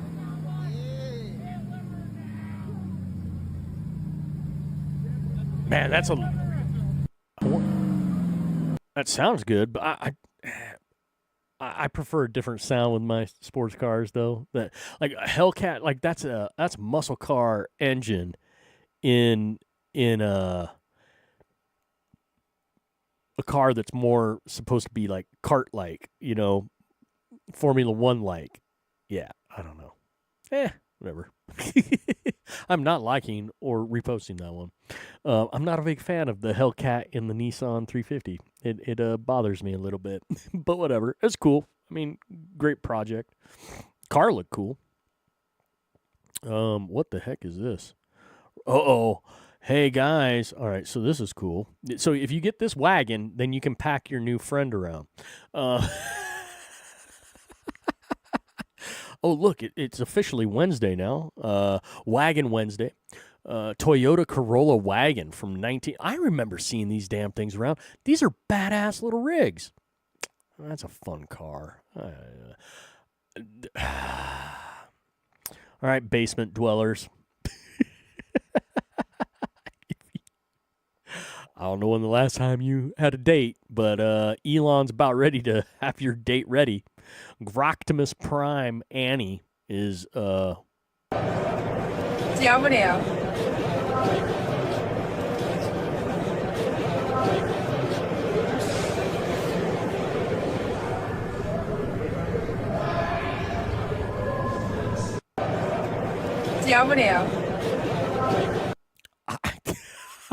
have a serious problem where this is going right now. What the heck? This is just not good. This is not good in any way. Not to me, at least. Not to me. Oh, look, here's the... Oh, now we're going to get into... okay, so Michael McCarthy says, what type of country allows foreigners to rape and torture thousands of their children? Then they arrest the girls who carry protection for themselves. So if you hadn't heard, I'm sure you did, a little Scottish girl got her ass arrested for packing around a knife and a hatchet. I'm all about bearing arms and personal responsibility for your own protection. And I'm all for what she was doing, but something doesn't sit right with me on this one. Like it's almost like they had they fabricated this.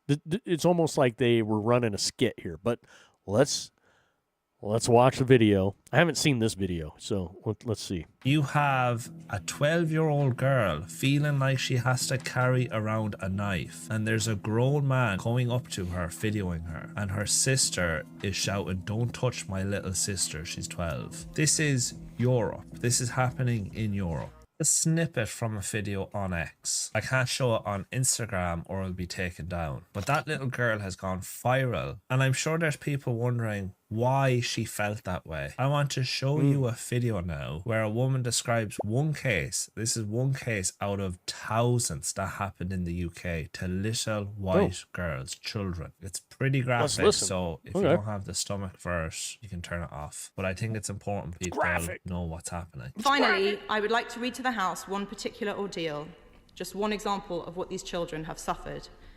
I must warn colleagues, and especially those in the gallery, that this is extremely graphic. but we must not look away or sanitize this evil. Sentencing Mohammed Karar of Oxford to life in prison, Judge Peter Rook said, "You prepared your victim, a 13-year-old girl, for gang anal rape by using a pump to expand her anal passage. You subjected her to gang rape by 5 or 6 men.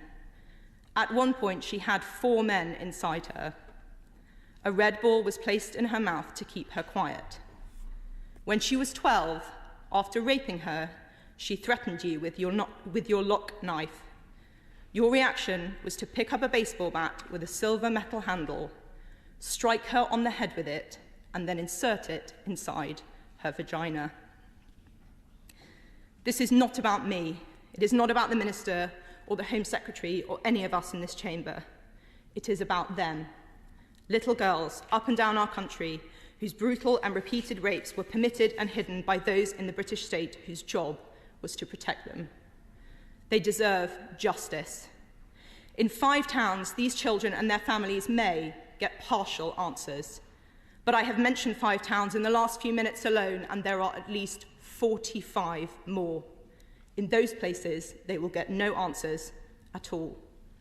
What does the minister have to say to them? The British people deserve to know the truth. What darker truths does the suffering of these girls reveal about this country?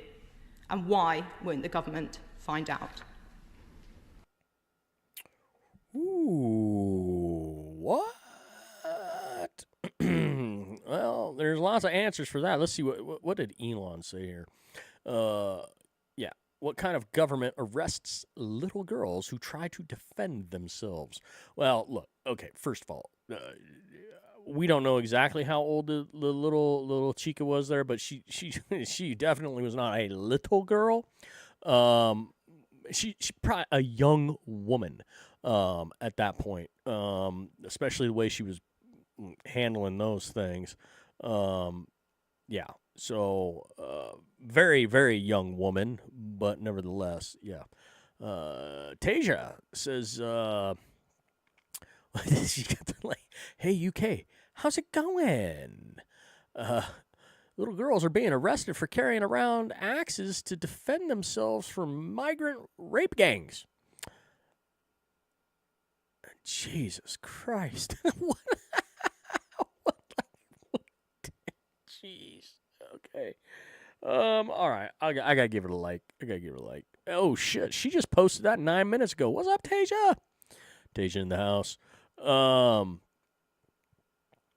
Let's repost it too. That was a good one. I mean, I don't know. Hi, Tasia, if you're out there watching or listening or whatever you're doing. Let's see here.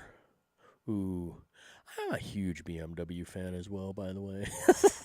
This is is that a M5 or M3 series? I think that's a M5. I can't. Here, let me click. No, that's an M3. That's an M3. That's a That's a nice ass. That's a nice ass right there. I like car ass. Car ass is great.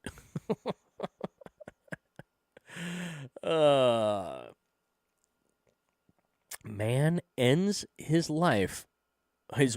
Man ends his wife's life for dropping this video.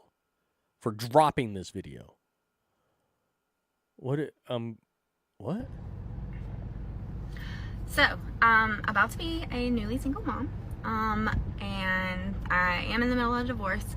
My husband is being incredible though, like really and truly, like we're working together, everything's great, we're splitting everything down the middle, like, you know, everything is good. It is a very civil divorce with our daughter in mind, and I really appreciate that. However, you know, I'm going to be a mom, single income right now, and he will be helping with her, he will be supporting her, you know, so essentially, like, I'm really thankful for that, and that I will not have to worry so much about supporting her. However, I will be on a very limited income, with buying a new house and, you know, paying a mortgage and all that stuff. So, I've never done this before. I've never been on my own before. So, if you have any tips, saving money, making money, anything like that, like, I would really appreciate it. Like, you know, coffee at home. You know, I take caffeine pills. I do my own hair, nails, everything. Like, I do all that. So yeah, if you just have any tips, like, I would really appreciate it, because like I'm a little scared right now. Okay, I don't believe it. I don't believe it. I think that's bullshit drama. Go figure. Bullshit drama on the internet. Anything for clickbait. Hey, got me. You baited me. I clicked. I wanted to see. Like, I thought she was gonna, like, that. Whatever. Nah. No. I don't believe it.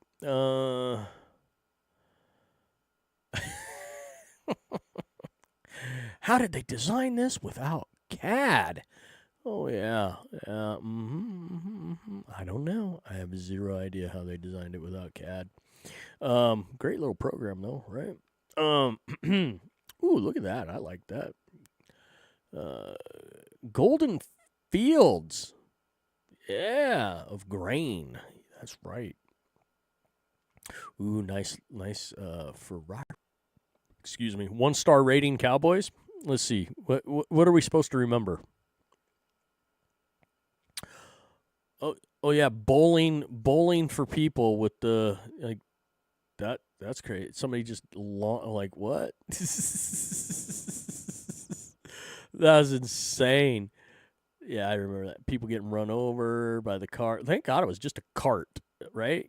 Like, it wasn't going too terribly fast, but it was going fast enough that, yeah, some people got hurt. Crazy. Yeah, I remember that.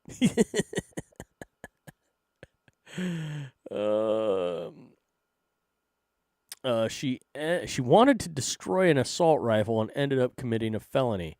What did she do? Man, do I want to watch this? Do I want to click on this? I don't know if I want to click on this. I don't know if I want to watch this.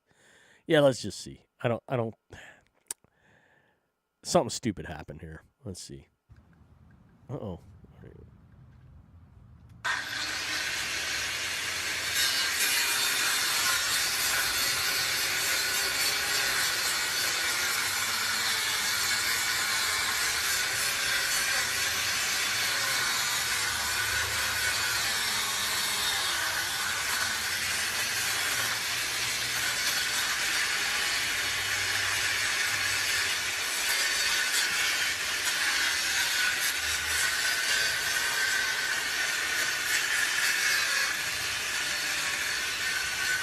Oh, the sawed-off barrel.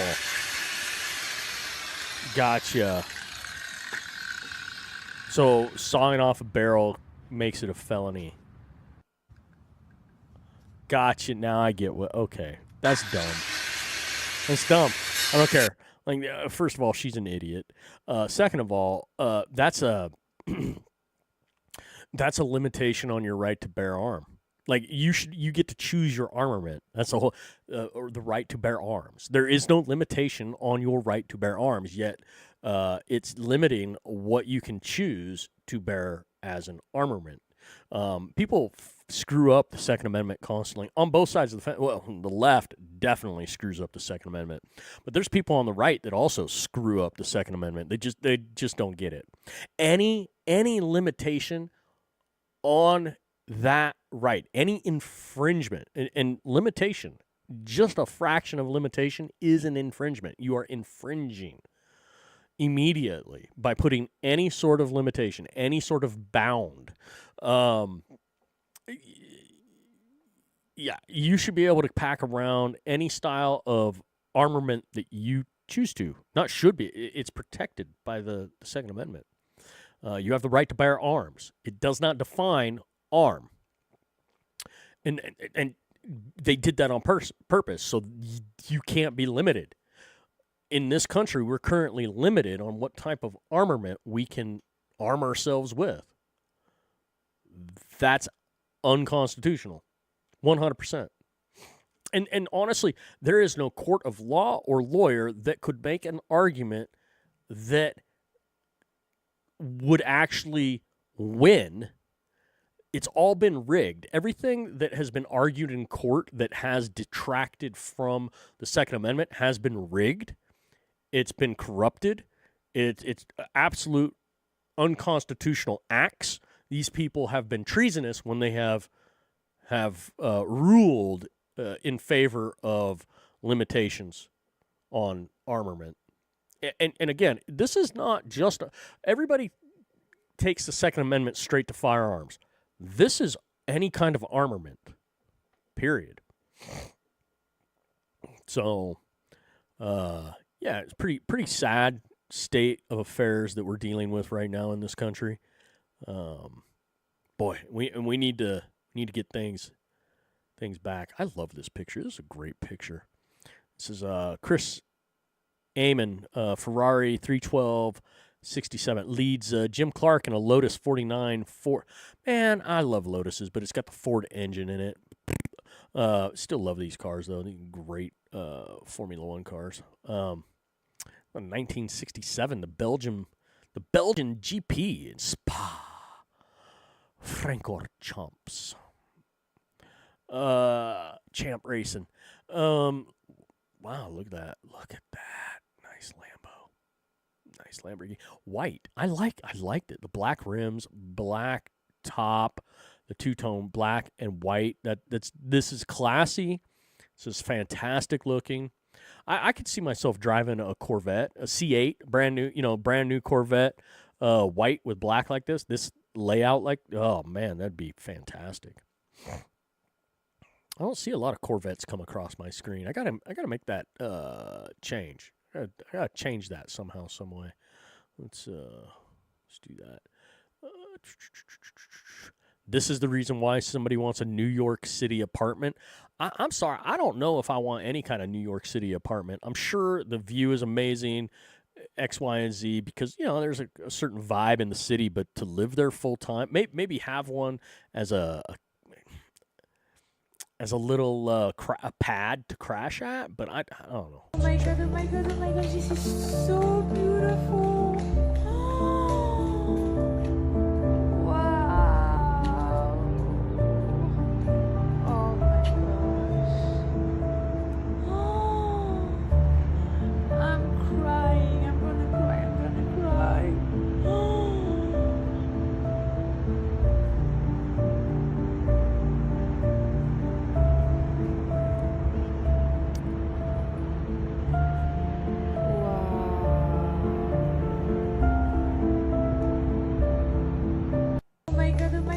Yeah, but how many apartments do you get that view?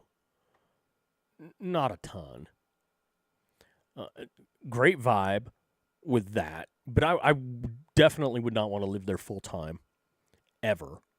I would rarely visit, and I'm talking about not just New York. I'm talking about cities in general. I have always wanted to have a place in downtown Vancouver, British Columbia.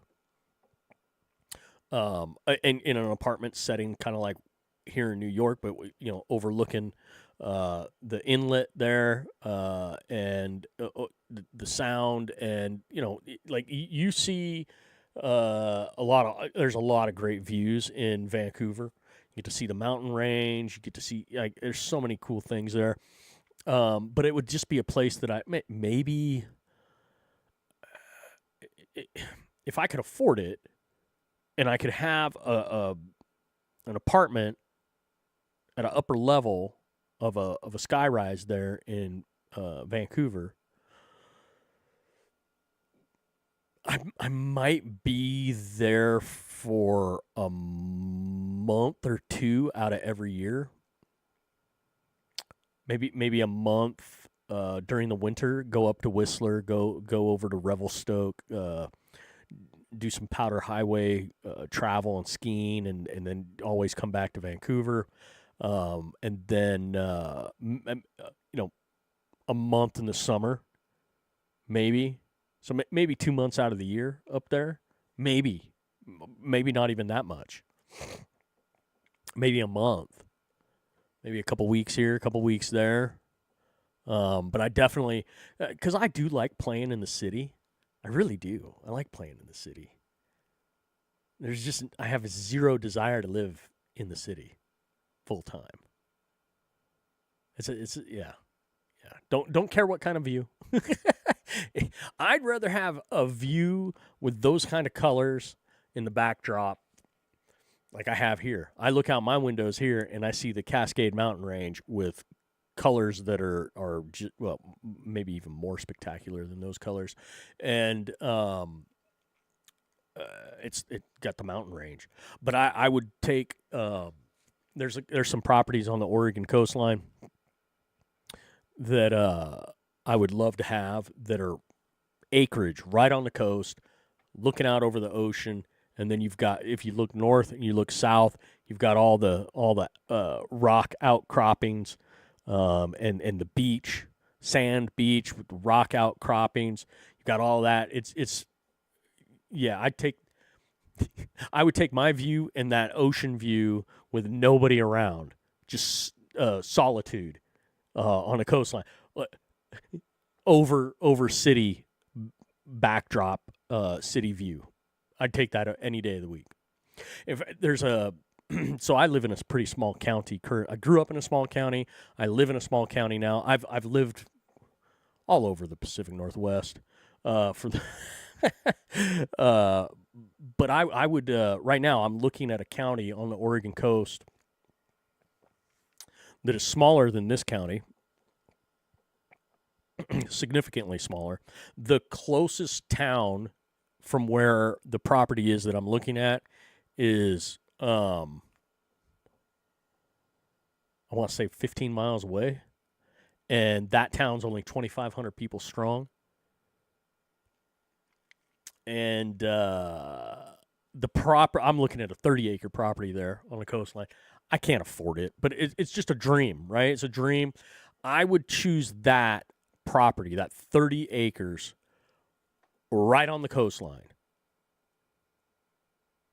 with timber around me, and then just there's an opening where the house is, and the house overlooks, and blah blah blah blah blah. And it's it's cliffside too. It's like you're not at ocean level.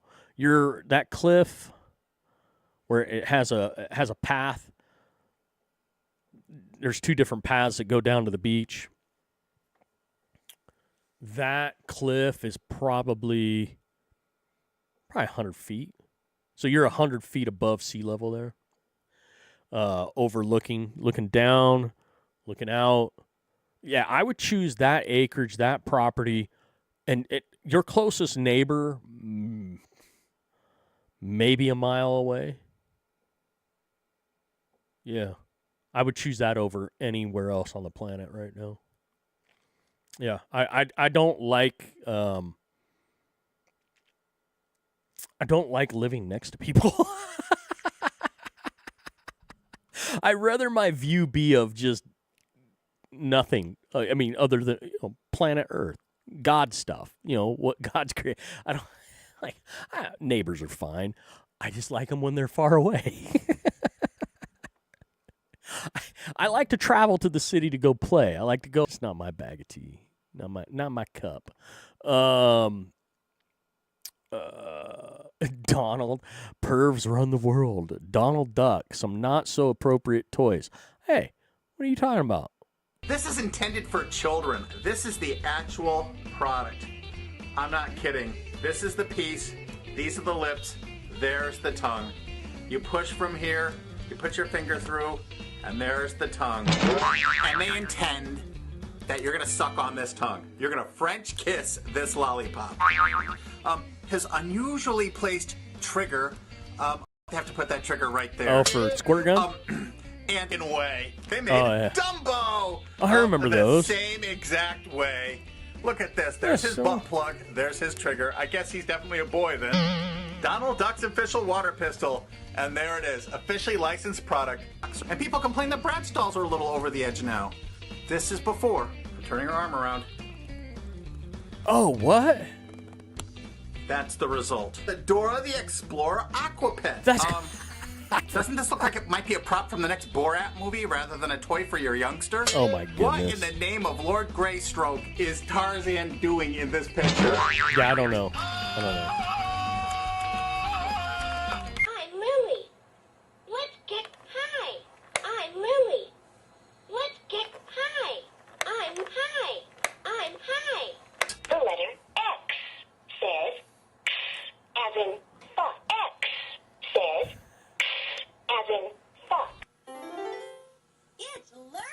as in fox.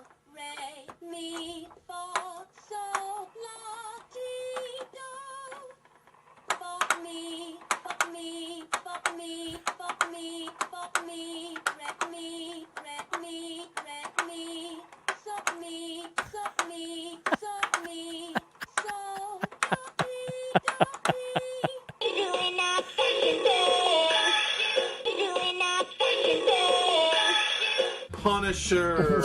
And he opens easily to reveal his secret crime-fighting equipment and to load up his crotch rocket. I mean, what were they thinking? Can you imagine getting that in your Christmas stocking? Did anyone see what that looked like in the store? Now here's the bow and arrow. There's Spider-Man's head. His chest looks rather like, boobs. But it gets more interesting the further down you go. It's the SpongeBob and Patrick Pez dispensers. Look where these candies come out. Typical SpongeBob digital thermometer. Oral, underarm, or rectal use. Can you imagine they put this long yellow appendage protruding from SpongeBob's pants to do the deed? Best of all, it's an official licensed product of Marvel. It's an old toy. There's Wolverine. There's where they placed the valve stem. Pentagon porn story began in 2006. Child pornography sting operation called Project Flicker. Hundreds of military employees and contractors who may have bought child pornography online but haven't been prosecuted or even in some cases investigated. List of 5,200 from an internet sting operation whose payment records of about 5,200 people, many of whom provided Army or Fleet zip codes or military email addresses, including staffers for the Secretary of Defense and contractors at the NSA. 9 people had top security clearances. I like how they just snuck that in there at the end. Look, when we were kids, like as we got older, we started noticing some of this stuff, and we thought, oh, giggle.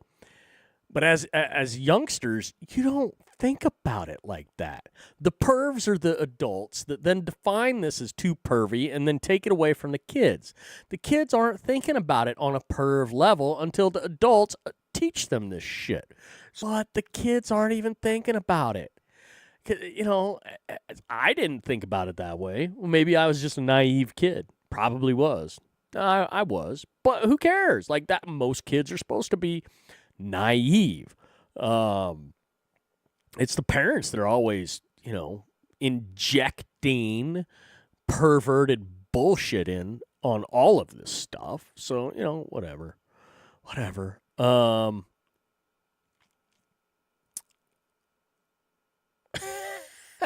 Let's check it out. A cat. Cat was well, what do you mean how it got there? Just it lives in the damn thing, probably. Like, okay, so I've never been here, but I definitely I definitely want to go to South America, travel all of South America. I want to go to these places. They're cool. There's passageway in here. Like, I'm sure there's even rooms in here. It's a pretty big flipping statue there. So, I'm just curious. Yeah, I mean, look at the cat. That's tiny cat right there in that big opening. And look at how big that sleeve is. Like, someone can walk in that sleeve. So, you know, see, look at that. And there was somebody probably, like, it was looking inside. There's probably a human being up there too. But that cat's in and out. I don't know what the hell is wrong with these people. And yeah, look at the gap. So here's the cat. Here's this hole. That's a pretty decent sized hole right there. And then look at from the bottom of the hole to here. And you see the thickness of the sleeve, that runs the whole arm's length. And then you can see here the inside of that sleeve area. I'm sure behind this is an open corridor throughout that whole sleeve. And which would be really cool. I kind of want, I want to go. I want to go check it out. Humans can walk in that, I guarantee you, and you look at how big that, look, That's like a lighthouse. You know, you got rooms inside the lighthouse, small rooms, but they're rooms nevertheless. I bet there's stuff in there. Pretty cool. Ooh. And I like the kitty thing. So I'm a cat guy. Cats are better than dogs. I will argue with anybody over that. They're more intelligent. They're more independent. That's why I like cats better than dogs. I love dogs. I am the great puppy uncle. I'm the uncle of puppies.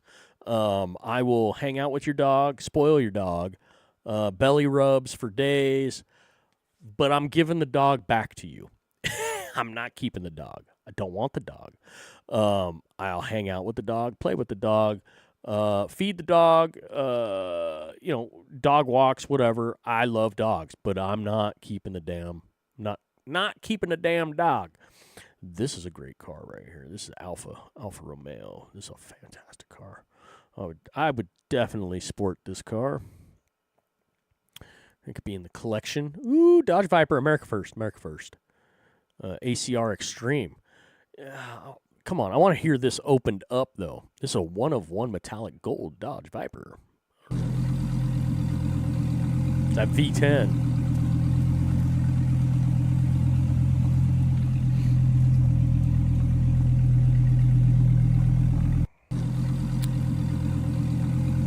Never really get to hear him open it up. It's so sad. Sad. Here, let me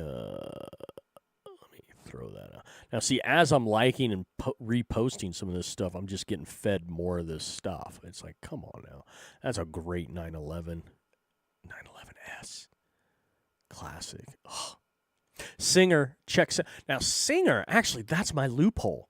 Singer is here in the United States, in California. I could get a Singer Porsche. There's my America First. I can get a Porsche through Singer. Ha-ha! America First, baby. Hell yeah.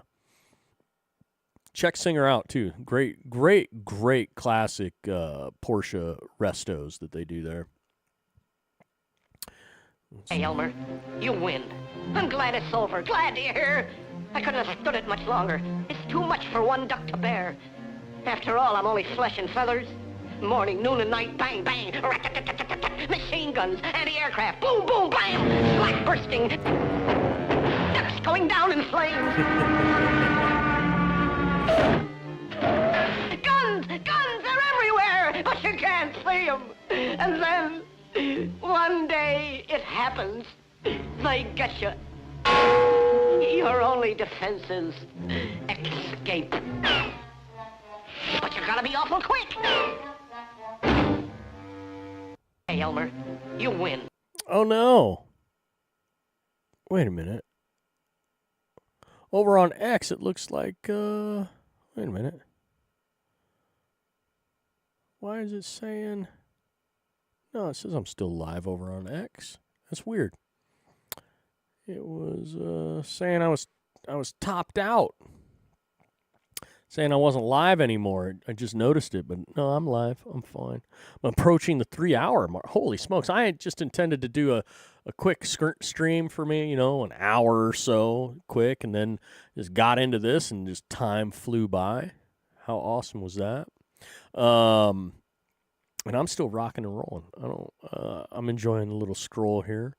Let's see here. The village of Grindelwald in Switzerland. The Swiss Alps there in the background. Let's see. Let's check it out. Grindelwald.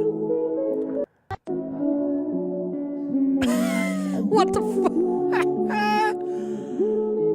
What the heck is this? GE in the house. What's up, gamers? Error is in the house. Wait, he raided me. What are you doing? Are you serious? Why are you... What? Why are you... Oh, what's up, brother? Much love. Did you get some dubs? Did you get some dubs? Did you get Mr. Fantastic worked out? You get your little Spider-Man problems worked out? Are you more efficient with the gameplay over there with the Marvel Rivals. GE is a Marvel Rivals connoisseur. He is the best of the best on Rumble of Marvel Rivals. I'm sure he'd have some detractors, people saying that's not true, but I believe it. I believe it's true. He's saying, "Fuck is this? Smash the like button. Spam W." Look, here's the thing. This is when you know people have issues with you. You're asking them to spam the W, and I'm not saying issues with you, issues with me. I know people have issues with me. Speaking, anyways, they're not spamming the W for you because of their distaste for me, or maybe they have distaste for both of us at this point. You're asking, and they're still not doing it. I don't know. You got as much worked out as possible. Nice, getting the dubs over there. The double U's. 2 U's make a double U. I can't help myself. This is what happens when I haven't streamed for so long. You were putting hands on their healers. Were you hurting their feelers? Were you running the tank? Were you being tank action with that? I don't know all the I don't know what all the different characters do specific. I can guess, but yeah, you're taking people out. Did you move up in rank? Because when I left to get ready to do my stuff here, you were about ready to do competitive with why can't I remember her name? Anyways, you both were about ready to start doing some competitive stuff. So, did you rank up? They say you said they're not spamming because your chat's always dead at 2 a.m. Well, you just drug in, I don't know, 10 people or so, 10, 12, 13 people. So, welcome to the scroll. I'm just scrolling X right now, talking some smack. What's new? Trying to get back into the vibe. Had a couple little snafus at the beginning of the stream. Of course, it's been over 2 months since I've streamed because of shenanigans. But I'm getting back in the groove of things. Not too bad. So. GE, random people that fell asleep in your stream and you drug them over with the raid. So they're going to have a rude awakening. In fact, a couple people just woke up and left. They're like, "Oh, screw you, buddy. No, you're not making us listen to this guy." That's fantastic. Ritz. Okay, Ritz is her name. Ritz. Nice. Is she ritzy? She like is she high class Ritz? Is that why she calls herself Ritz? Or Ritz crackers? Is she crackers? Is she Ritz crackers? I like Ritz crackers, by the way. Buttery goodness. Oh yeah. Oh yeah. Check this out though. Look at this. Little stealth, but apparently my microphone was not working. Yeah, like I said, I had a few issues. So the quartering must have talked about it. Jeremy over at the quartering. So if Rajah Jackson was white and tried to murder a black veteran while he was unconscious in the ring, he would have been arrested on the spot. Because he's black, the whole law enforcement system in LA is waiting for the context. Okay, shut up, Jeremy. You're a moron. Like, seriously, it's wrestling. I watched the video. I watched all of the stuff. This is a wrestling move. Like, and when I mean wrestling move, it's a narrative. It's a storyline. It's a soft script. I watched all the video for it. It is absolutely hilarious. The dude got knocked around a little bit, but here's the deal.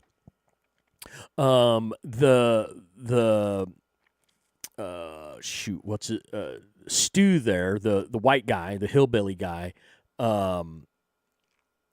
he hit Rajah Jackson over the head with a pop can, a full soda can, pre-event. And then supposedly they smoothed it over. I saw that. It didn't feel like it was smoothed over, but Raja was just like, whatever, because there was people around. But again, this is wrestling, soft script. Then the event happens, and you can tell he was supposed to go into the ring the way he did. That tackle that he made to put Psycho Stu on the ground like this, he didn't get knocked out. If you watch, he was taking a bump. This is a typical wrestling thing. And then even when you're watching Rajah Jackson hit him, there is, if you watch the movements and then you watch how everybody is reacting, this is all wrestling skit, soft, scripted, and hey, we've seen WWE, WWF, WCW, people get into the hospital to play it up, the narrative. And it's like, hey, I'm sorry. I said this on X. You might have seen it, GE. You might have seen me say it on X. I don't care if it was soft script or if it was real. The white hillbilly dude assaulted Rajah Jackson first. Assaulted him, not with his fist, but a full soda can. Why do we not have a problem with that initial interaction, that initial assault, and then this? So again, scripted or not, it's like the dude had it coming to him. Screw the dude. Screw the hillbilly. All right, sorry. Let's see. GE says he thinks it's Ritz crackers. It's Ritzfelda or something like that. My stream broke and I had to make a new one. Yeah, I did that. Yeah. That's what happened. That's the shit that happened. Let's see. GE says I'm not a race baiter person, but I know if he was white, he'd have been arrested. No way, dude. This shit's happened in the past in the WWE. This shit's happened in the WCW. This shit happened in the WWF. White on white. There wouldn't have been. No, see, this is the temperature of the room. We have idiots in our culture right now that think soft scripted shit like this. And honestly, they've even had arrests in wrestling that was all part of the script. It was all to build a narrative around what was going on. And it's like these people are taking it seriously, like it really was seriously? Seriously? It's like, come on now, people. You're falling for this shit? Yes, they are.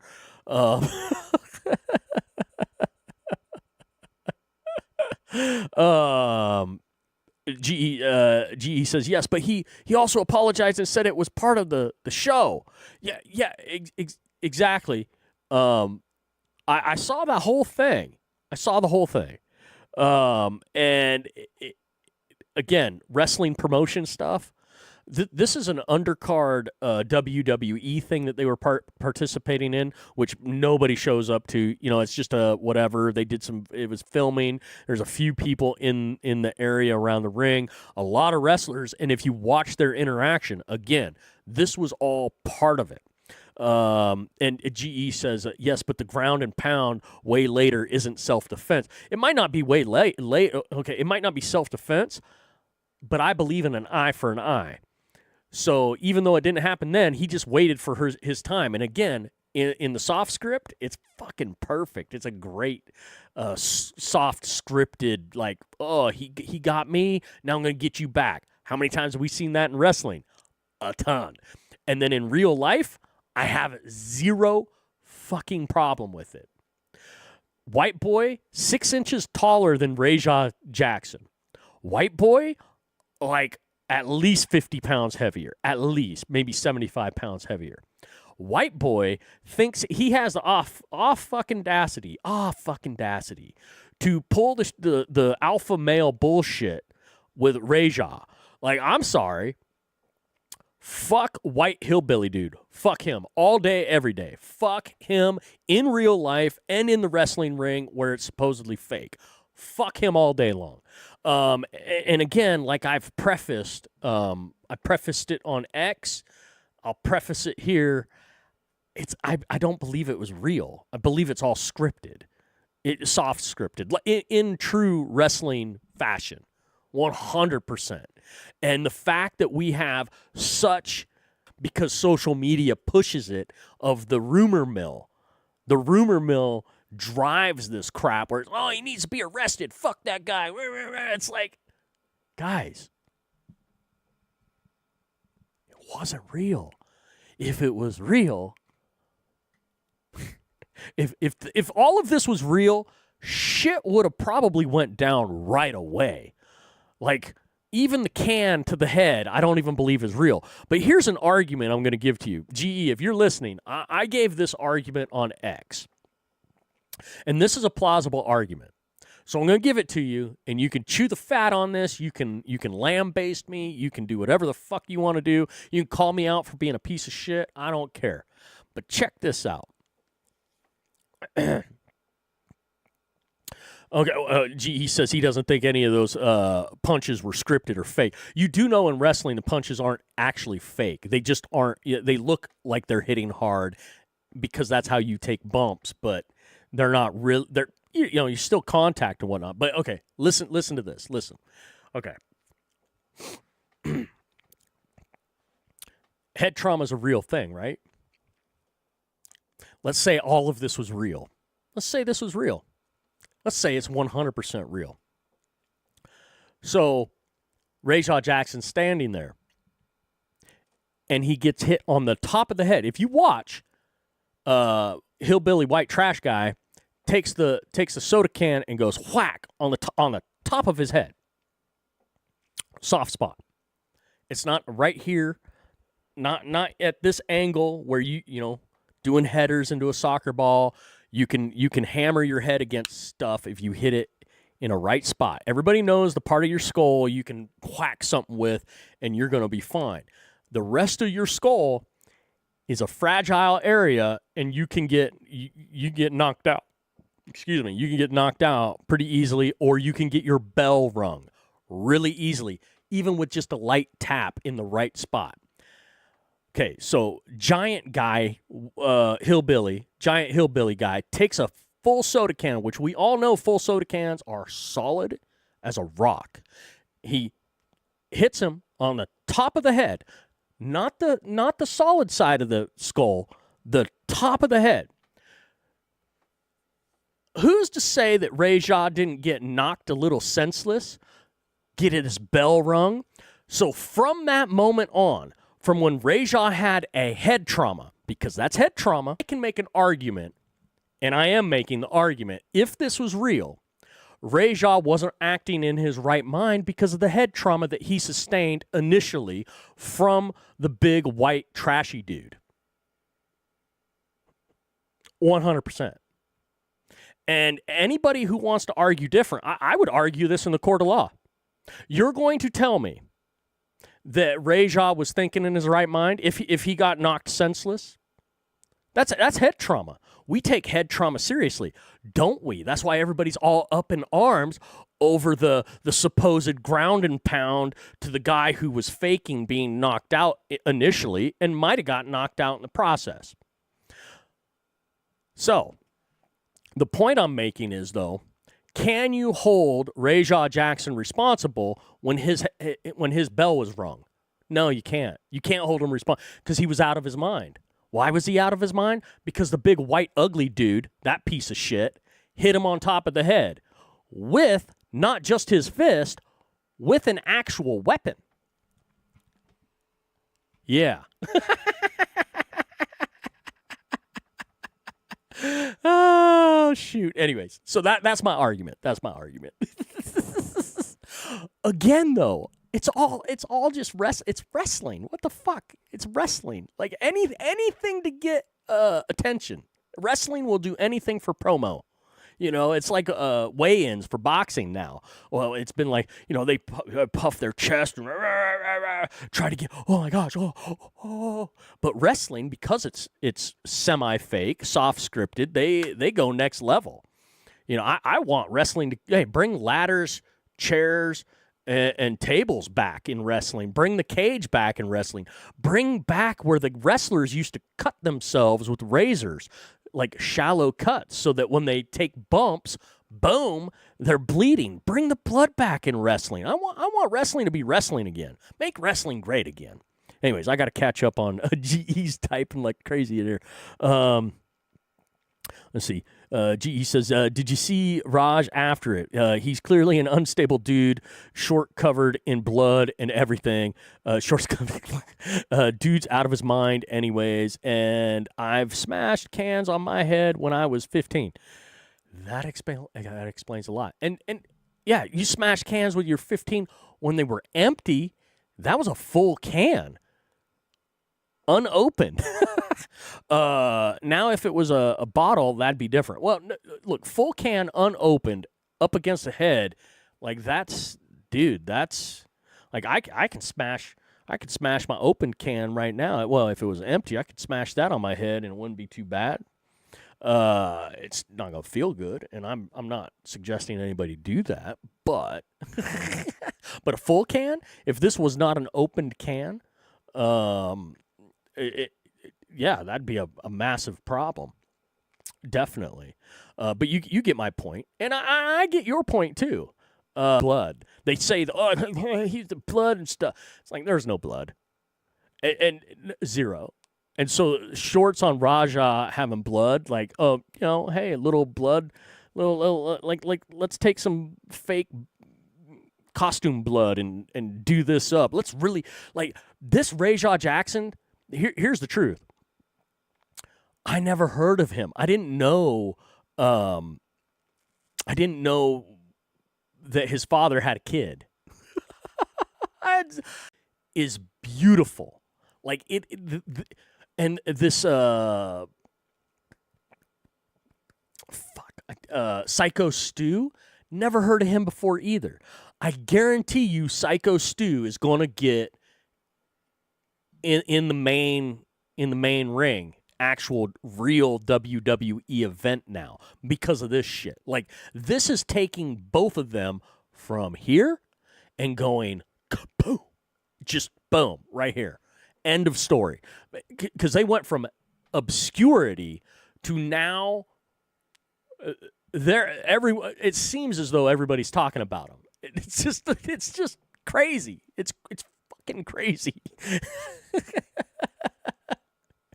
No, it wasn't open. It was a full can. I watched the damn video. But anyways, and it was let's see. And dude even made sure it was before hitting him with what? Not the video that I saw.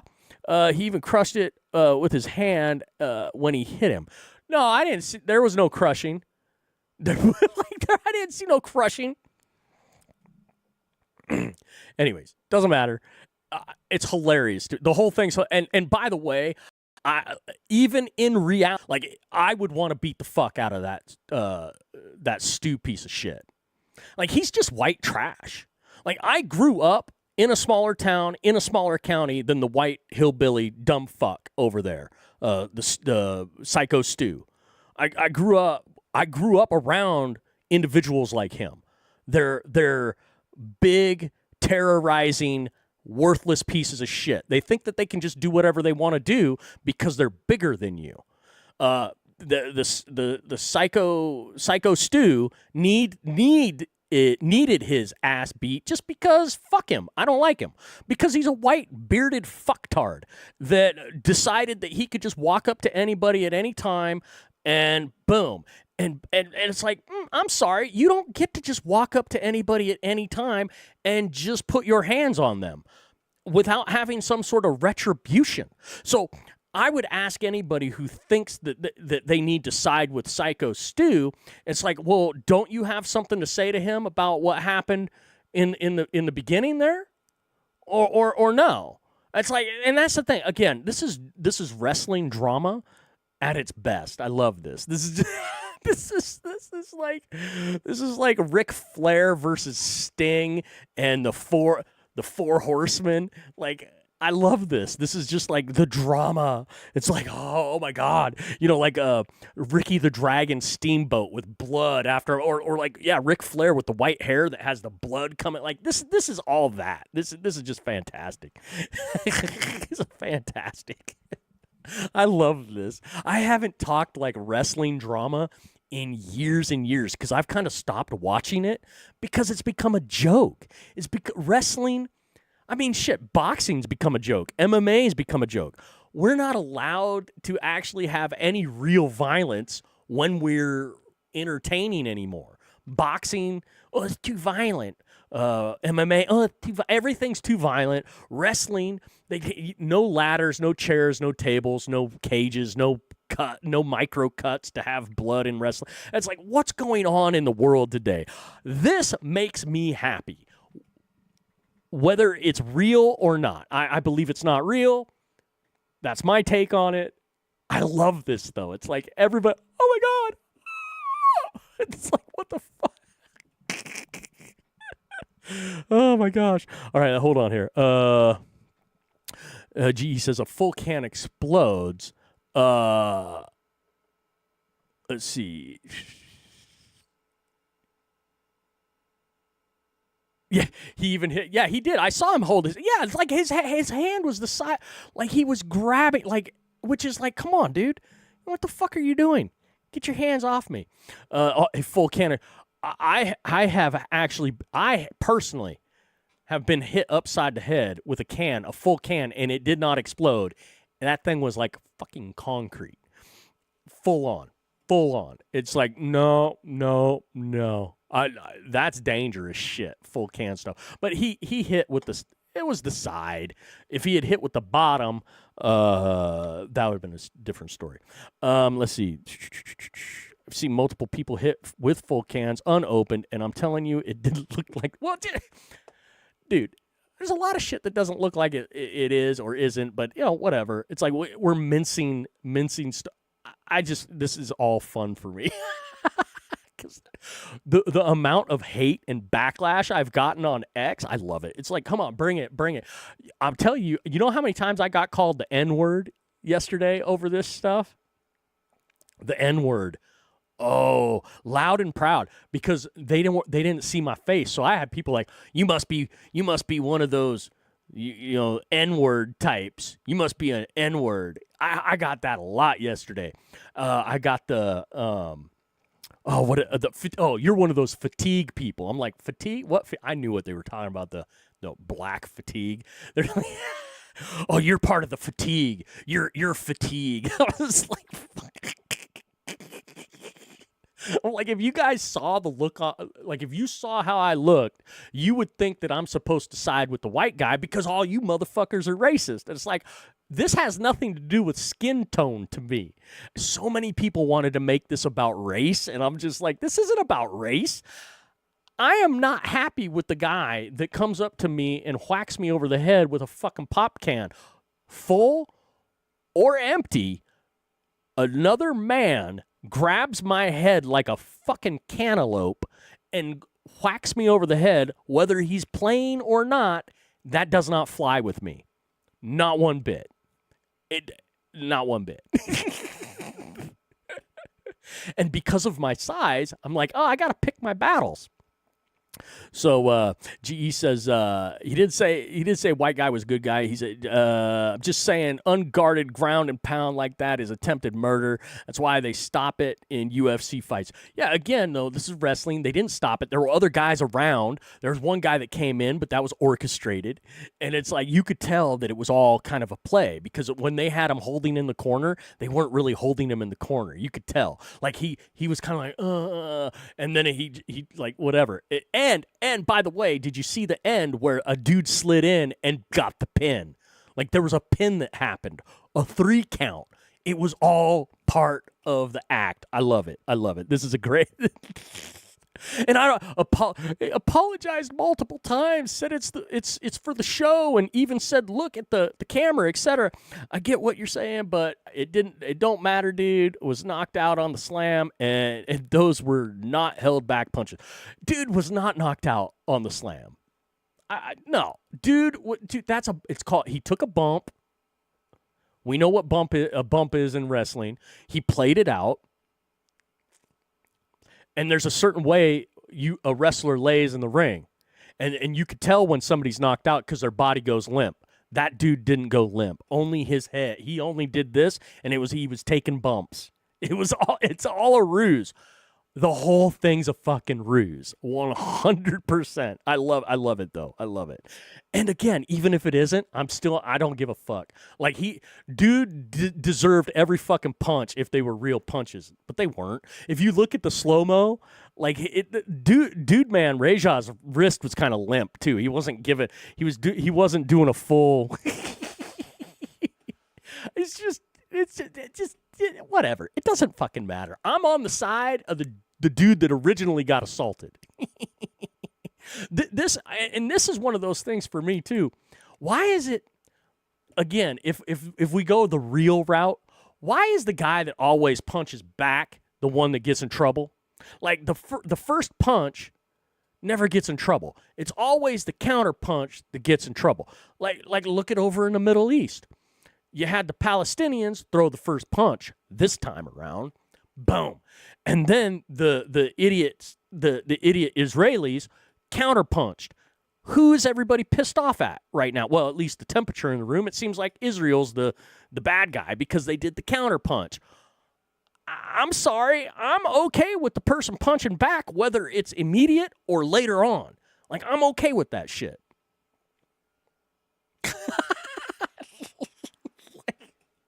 And it's none of my business, so I find all of it comical. I'm not a part of it. I'm just, I'm a stupid commentator. Look at my X profile. What does it say? Critic? Critic, counsel, and consultant. So you could take my criticism, my counsel, and my consulting with a grain of salt. It doesn't matter. Oh, shoot. All right. Let's see here. Yeah, let's see. Oh, GE says he has hit people with full cans, been hit with them. You get drenched, they explode. They only explode if you shake them up. You got to pressurize it. So if you shake it up, because I know the game. I know the game. 100%. I've been to plenty of parties out in the back sticks. You shake a can, you whack somebody with it, it blows up real quick because of the pressurization in the can. Like what? If you don't shake it and it's not like built up, it will not explode. Go test it. No, actually, don't test it because you'll get in trouble. Don't be going in. This is a Speak Freely PSA. Do not go running around hitting people in the head with cans to test my theory or GE's theory, because we don't want to take we're not taking responsibility for your dumb actions if you decide to go test this out. That shit's on you. If you go running around hitting people with cans, shaken up or not, or opened or not, that's not my... yeah, no one can come talk to me about this, or GE. We are having a discussion. This is not... we're not advocating for any kind of can violence, open or closed cans. Do not try this at home. Let's see. Okay, hold on. Slam a can on the floor and it will explode. Again, only if they're pressurized. Well, it depends on how you slam the can, obviously. But yeah, dude, this ain't my first rodeo. I know how this shit works. GE says you might have to watch it again. I might have to watch it again, and I might have to just get more pissed about it at that point after I watch it in slow-mo and break everything down. The snippets that I watched, which was there was an initial snippet interaction, then there was the apology bullshit, which you could tell there was Reza was not accepting of the apology. You could tell in his body language. Whether he said he accepted it or not, it doesn't matter. You could tell it wasn't flying. And then the ring stuff, from multiple angles I saw, it was like, man, this is a full-on wrestling. It's like, how much? Hey, brother, how much are they paying you to try to hype this shit up? Are you getting cut a check? Like, are you part of the hype, the wrestling hype? Like, are you part of the WWE troupe? Oh shit, GE, you're gonna shit. If I see you do a ring walk out with the Psycho Stu, then I guess it's all over for me at that point. It's like, fuck, GE was in on this the whole time. He's Psycho Stu's manager. Ring manager. Shit.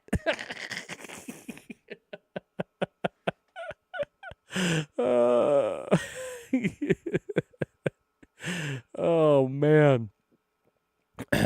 GE says, also, the dude was 100% limp. Not saying it was a pub stunt, but for Raj, he had something to prove. What does Raj have to prove?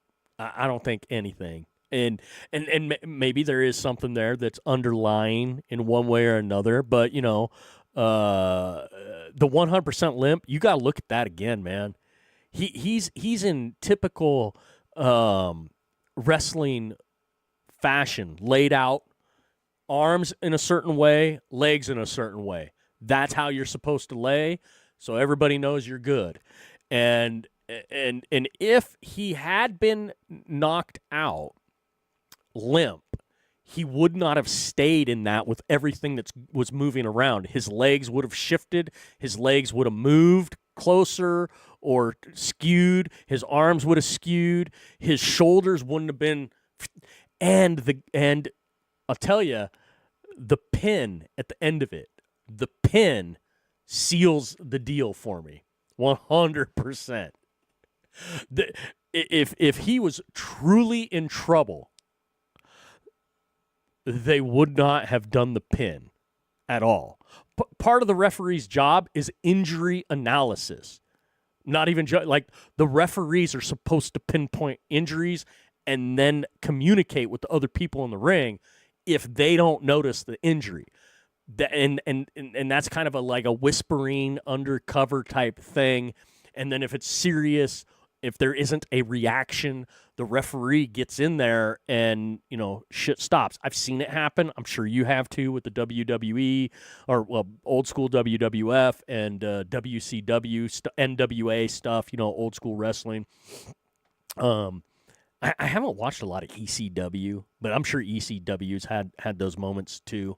But yeah, I mean, just funny. Like, yeah. Fuck this guy. I'm on team Jackson here. That's right. This guy, this cornbread, meat and potatoes country boy, grew up on the farm, chasing cattle, raising cattle, country boy. This guy right here. I'm siding with Reza Jackson. 100%. 100%. All day, every day. 100. Don't care. I never heard of either one of these people. I am just going based off a video that I've seen. And you know what? I'm just going to be honest. I'm going off looks. I'm taking the better looking guy over the guy that doesn't look like he's fucking showered in good God, who knows how long. And honestly, I do have to go back and see the video because I swear, Reza might have been the only black guy there, the only guy with the dark skin. Like this might have been a racially motivated embarrassment thing in the beginning. I don't know. There might have been another black guy there. I don't remember. Don't care. It really isn't a race thing. This is too many people want to make it a race thing. This is just a human being versus a human being in a wrestling ring. Gotta love the wrestling ring. It's the best place ever. It's fun. Wrestling rings are fun. All right, moving on. I want to really. You know what? I'm gonna save that so I can comment on it later and tell Jeremy he's an idiot because he fell for it. Anyways, this is awesome. This is an Acura NSX. Look at that. Look at that hood scoop on the front there. I love it. That's a great. Thank you, GE. This is a very good conversation. I love it. See, this is where I'd like I'd love to actually have a vocal conversation. Like, come in and join in and let's have a conversation about this, because you're only able to say so much in the chat space, and it's like, I know you have more words to say. I know that it's like being in a chat space, you're limited and you can't get everything out, and I might be reading some of what you're trying to convey to me incorrectly, and it might not be coming across to me in the way that you want it to come across. See, this is why, chat space to me or me to chat, it's like, fuck, it's so much better to have vocal interaction with people. I do enjoy the chat space, but in topics like this, like, it would be great to banter back and forth and have some laughs with GE. If you're still here, GE, if you're still listening, it'd be great to have those banters back and forth, because I know you have great points. I know you make great points.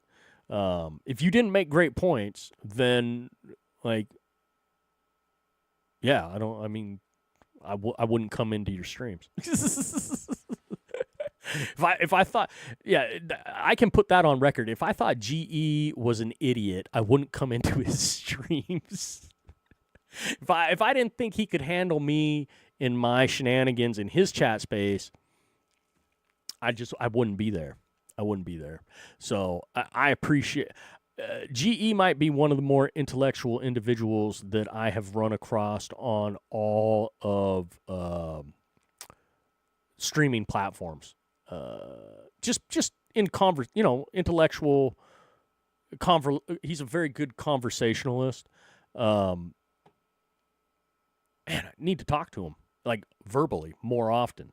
This damn chat space thing back and forth. Yeah, I don't think he's getting his due freedom of speech here. His speaking freely. Like, he should be able to lay into me vocally, like.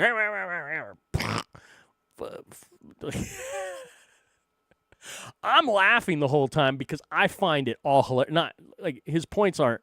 Well, no, I mean, it's all just fucking hilarious to me, because I saw right through it right away. It's like something hit me where it's like, this is all just bullshit. Fuck this. Don't care. Like, everybody's making a big deal about a wrestling routine, a soft script wrestling, and people are just not grasping. And, like, again, wrestling's real. There's physical contact in wrestling. That part's real. That part is real, folks. It's like, I don't know how many times I've seen routines like this. It's like, get over it, folks. Stop being so gullible. Oh man! All right, we gotta like and repost the Acura NSX. We had to what? Cadillac Formula One team. What? Oh hell yeah, Cadillac. If you don't got a Cadillac, get the Cadillac. Get the Cadillac. Get the Caddy. Uh-oh. All right. Let's see here. Mercedes. The Mercedes-Benz SLS AMG Black Series. It's a 2014 for $900,000. Gosh, that's a beautiful car. If I had that kind of disposable cash, I would probably buy this car. This would definitely be in my collection. I would for sure have a Corvette first. America first, people. America first. Please, America first. Man, I'm all like, yeah. I'm ready to hop in a wrestling ring right now. I'm ready to take some bumps. I'm ready to jump off the top rope, flying elbow, do some Macho Man Randy Savage style flying from the top rope. Yeah. Do some stinger flies from the top rope, or Ricky the Dragon Steamboat. Yeah. Ooh, look at this Ferrari. Wait a minute, hold on a second. Oh, the rocket hype. Damn rocket hype. The clouds. There's too many clouds. We can't launch the rocket. Those mean anvil clouds. Oh, now here. Okay, so look at this. I was talking about green. This is British Racing Green. I got two Porsche and a BMW British Racing Green. What? I gotta like both of them. Look at that. I would have both of these cars. I think this is an M4. Yeah, this is an M4. I would have an M4 and this 911 in my car collection. I would prefer the probably M6. They now have an M8. I'd rather have a smaller car. I'd have to see them side by side. Like, I just like the more sporty, sleek, compact, which, an M2 competition, M2, man, that's a badass BMW. Tiny little car with a lot of gusto. It's a little tiny go-kart. Go. Boy, I like that. Okay, so the British Racing Green here, it's not pure. It's more pale on here than this. So slightly, it's almost close. It's close to olive there. It's getting close to olive. Hold on, pull it. Oops. There we go. Yeah, look at that. Look, man, that's a great close up.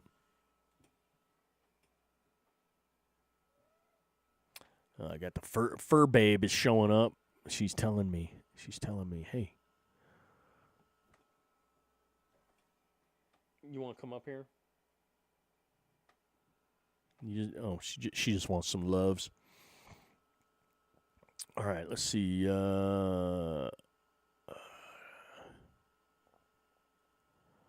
Cartoon nonstop. I love cartoons nonstop. There we go. Look at this. Here we go.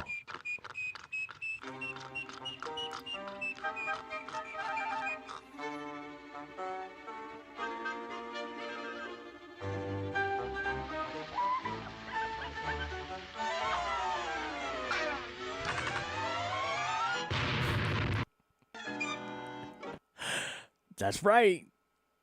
Fuck around and find out. Oh, shoot. Hey, Zoe, what are you doing? No.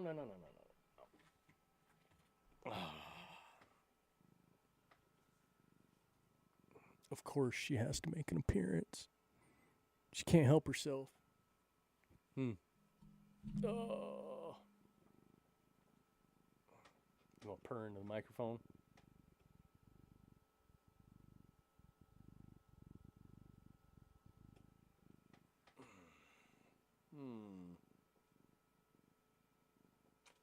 All right.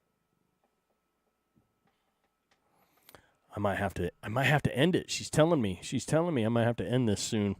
I still got some soda in my can though. This I'm not hitting anybody over the head with.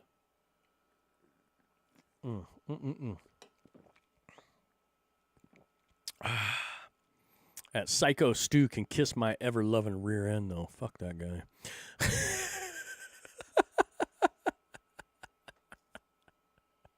Fuck that guy.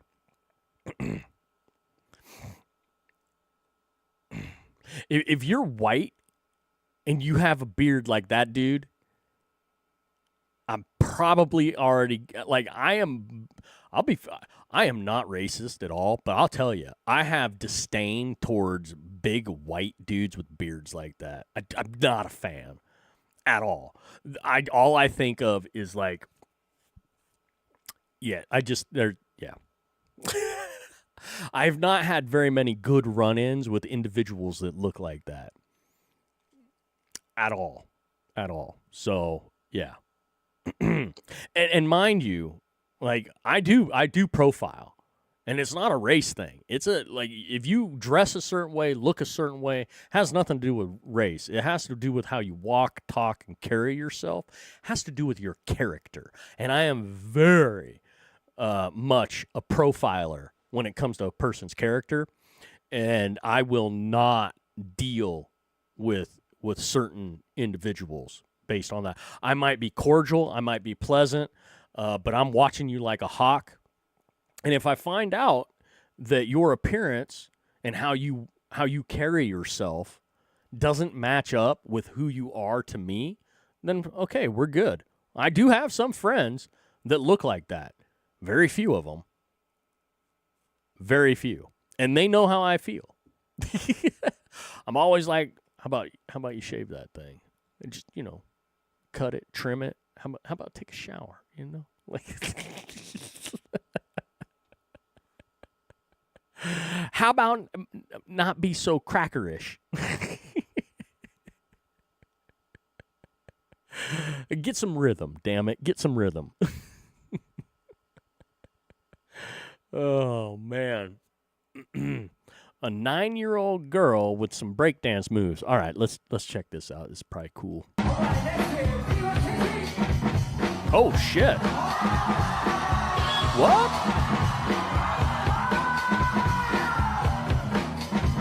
Oh, she got that armband on to make her be able to spin like that better. What?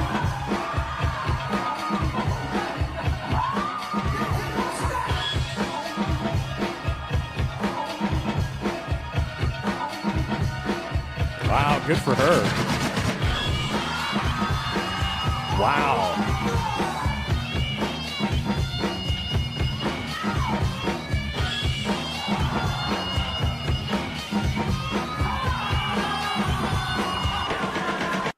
Oh, wow. She's okay, so look, you see the armband right there? I don't know if you're able to, I don't know if that's coming through there. So that armband is there. I think that's like almost not hard plastic, but it's there to be slick. And if you look at, like, here, boom, right there. Look at what she's sliding on. Bam, right there. That sleeve. That's specifically for this move. Look at that. What the... But that damn sleeve is the key to that whole move right there. Boom. Look at that sleeve. Good for her, though. Figured out. Bam, right on it, too. Look at that. How many times she been spinning her? I would have been dizzy. I would have fallen on my ass after that. Holy smokes. Good for her. I'll like it and repost that one. That one's from Science Girl. The science is in the sleeve there. The sleeve is the science. 100%. Oh, wait. It didn't. There we go. Boom, boom. Boom, boom, boom. Ferrari, the classic F40. Classic F40. Gotta love the F40.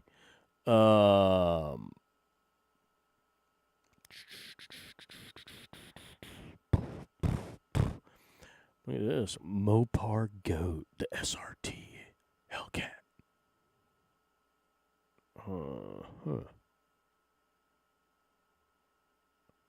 Yeah, I look.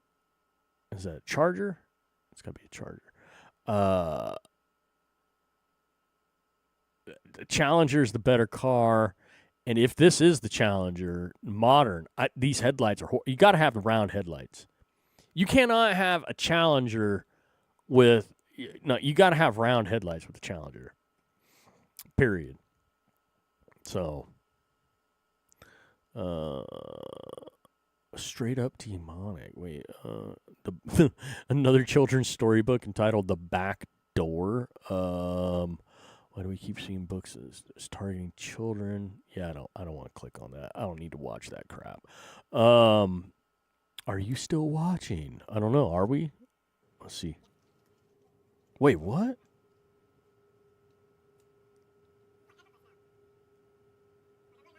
What the oh, shit.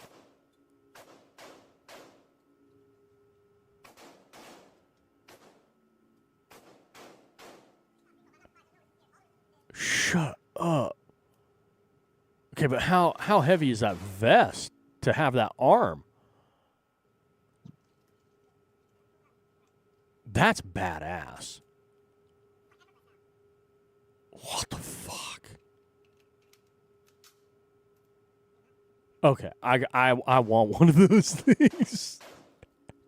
I don't really need one, but I kind of want that. Holy crap. That's cool.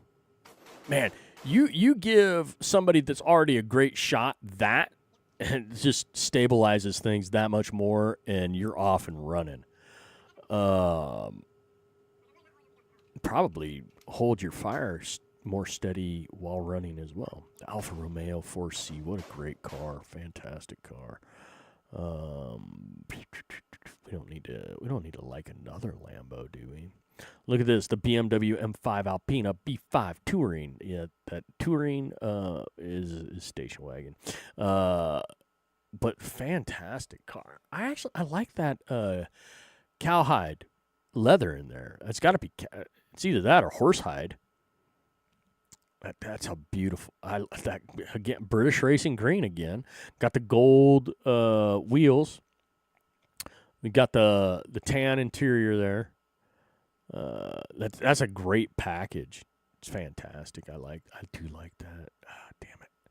See, this is my problem. I always gotta like and repost. I don't always have to, but I really like to like and repost the cars that I find attractive, fun cars, like this Porsche right here. But hold on here. I'm Eli Manning. I'm nice. Tom Brady is the GOAT. Psych. Beat him twice. Oh, he being funny. What? I'm Eli Manning.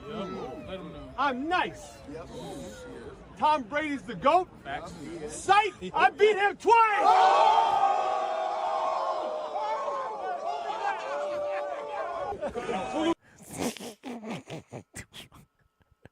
Ah! Oh shit! Look at this. Cat turd is a turd. I call him. I call him Kitty Roca. Like, what a joker. I mean, and let's see Eli's rubbed off on me now. Gain of Fauci called me an idiot, by the way. Because he's in GE's camp. He's siding with Psycho Stu, the dipshit.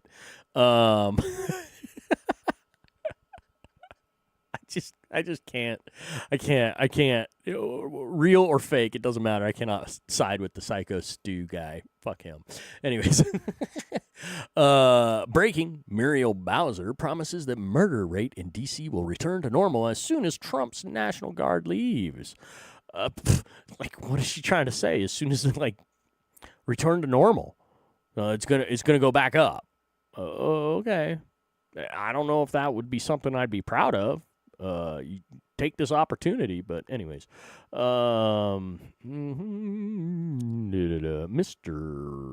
Rager, another people waiting glitch and stream crash. 5 of the past 8 streams have been a wash.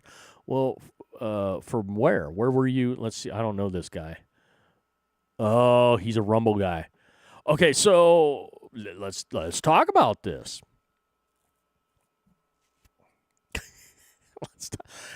Oh man.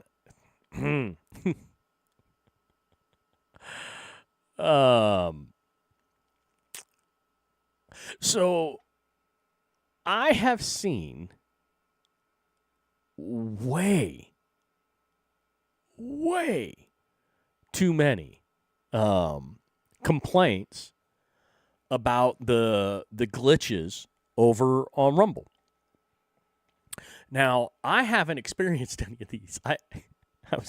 Oh boy, here we go. I use Streamlabs. I will not use any other streaming service. I use Streamlabs. So Rumble has its own studios. YouTube has its own studios. Everybody's got their own studios, so it seems. X doesn't, at least not that I know of. I might actually try to use X's studios if they had one, but they don't because they're not focused on stupid shit that somebody's already perfected. OBS, Streamlabs, has perfected this. They have glitches too. Every operating system has a glitch every once in a while. It's a thing. But for Rumble, because they weren't smart enough to just be like, hey, they already have like studio stuff out there, and hey, if we team up with a studio, they can continue to perfect stuff, and we'll work on the things that are really important, not the stupid studio bullshit. But the Rumble management isn't that smart. They are slightly stupid. So, what's happened now is there is a situation where you've got all these streamers who really want to support Rumble because of whatever fantasy they've got or whatever loyalty thing that they think they have. That's fine, whatever. God bless them. I think that they should be able to stream at will without problem. The Rumble Studios, by all accounts, because I've never used it, I've never even clicked on it to check it out. By all accounts, from other people telling the public on X, on their streams, all over the place, Rumble Studios is a complete, utter disaster. Now, it could be operator error, and there are a lot of streamers out there that are not necessarily tech savvy, and that's fine, but that's part of the process. You're going to stream, you got to learn a certain level of it. Now, for people who can't learn OBS and Streamlabs, there's something called StreamYards. Some people use StreamYards because it's point and click, and you don't have to think, and it's kind of easy. OBS, pretty easy once you get it figured out. I got it figured out. I didn't have anybody teach me. It took me a little bit. Snafus, quite often, here and there, because of little glitches within the system or this, that, and the other, and they need to update or that. I mean, this is the type of stuff that happens. But when you have reports of snafu after snafu after snafu, and it's basically the same crap over and over again by many different people, you know you have a problem. You know you have a serious problem. A serious problem. So, Rumble, little public service announcement to Rumble, you better get your heads out of your asses, because the streamers that are continuing to complain, like this gentleman, Mr. Rager, like they're going to get sick and tired of this. His post right here, look, 5 of the past 8 streams have been a wash. He's not the only one talking about this. Now, see, again, I don't have the problem that everybody else does because I use Streamlabs Studios. I would suggest to everybody else out there that doesn't want to have issues when they put streams out, you can do Streamlabs Studios. You can do Streamlabs or OBS. OBS is free. And they apparently, I haven't used OBS in a while because OBS and Streamlabs are one and the same. They work together. OBS is the free version of Streamlabs. Streamlabs, you have to pay for, but you could stream out to 10 plus platforms all at once if you choose to, and you can pick and choose. You can connect, disconnect, all sorts of stuff. If you want to get out there, pony up, have the better resource, and stream to multiple platforms. Now, from what I understand, Rumble offers that through their studios to stream to a few other platforms as well, but not as many. And here's the catch, though. Again, I haven't experienced it because I won't. I'm not going to go over there and check it out because I'm already set up how I want to be set up. But if Rumble really wants to keep their people happy and maintain those individuals using strictly Rumble Studios, they better figure it out. But when they said that they were going to do a studio thing a while back, I said they're idiots for it. And I'm still going to stand by that. They're morons. They spent way too much time on a studio trying to mimic YouTube. And YouTube Studios, which I haven't used that either. I'll tell you what, I haven't heard fantastic things about YouTube Studios either. Why are we not having individuals who are serious about streaming use the actual stream studio platforms that are specifically built for streaming as a studio? And all their people do is that. They specialize in studio streaming studios. That's it. Streamlabs, StreamYards, and I'm sure there's a few other ones out there too that I don't know about. How about do that? How about reach out and be like, hey, we'd like to get on this bandwagon. Would have been cheaper, would have been easier, and because tying into a platform like Streamlabs or StreamYards, coupling with them, you're going to find more people wanting to stream to you because they can just click the button and multi-stream to you along with all the other places that they stream to. But you weren't smart enough to do that, were you? Too fucking stupid, weren't you? Yes, you were. And I have zero problem telling you because this guy and many other people, not this guy, but this guy up here, Mr. Rager, and many other people, I've seen it on X time and time again over for at least the last week, issue after issue after issue after issue.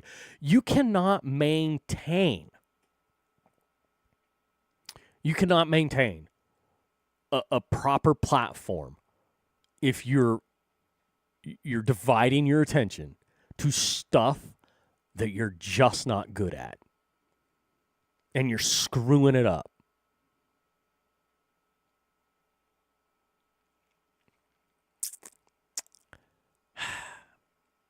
I hope for the best for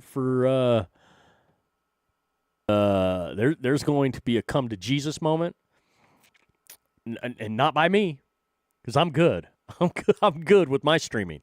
But everybody else that's having streaming problems, there's going to be a come to Jesus moment, and I tell you what, it is probably not going to be good because you're going to have people that just say, "I'm out, peace, I'm done."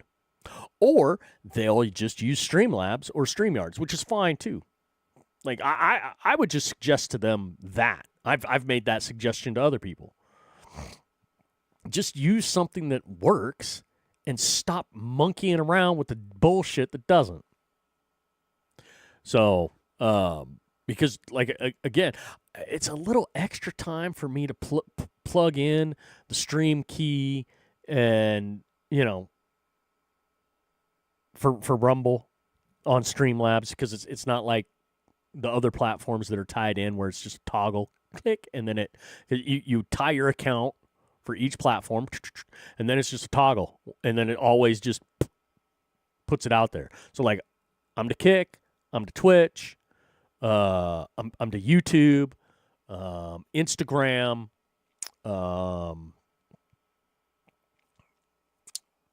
X, Rumble. Who else? I would be to Facebook, but I got kicked off of Facebook within the first minute of creating a Facebook account. Go fucking figure. Seriously, I didn't even get to do anything on my profile. I said hit create account, and then I got an email almost immediately after. You've been suspended for breaking something, and I'm like, I haven't even had time to break anything. I just created the account. So if I created just a created account, how did I break what? That was an interesting thing. So anyway, but if I could, I'd be streaming out to Facebook. I'd be streaming out to all of these other platforms.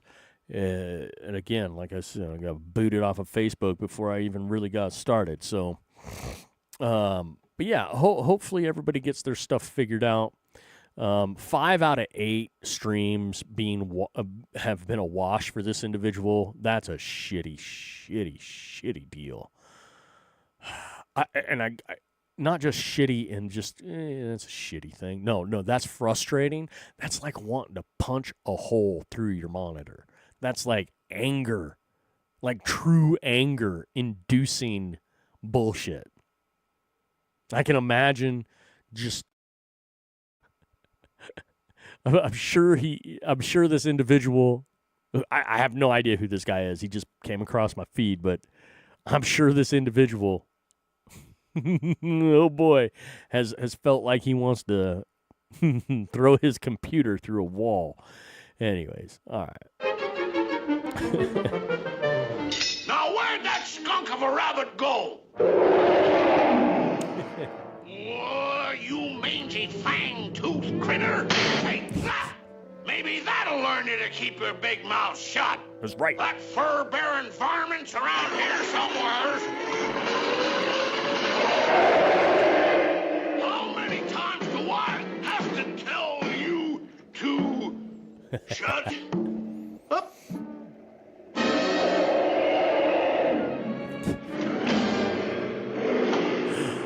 Wait till I lay my hands on that varmint. Oh!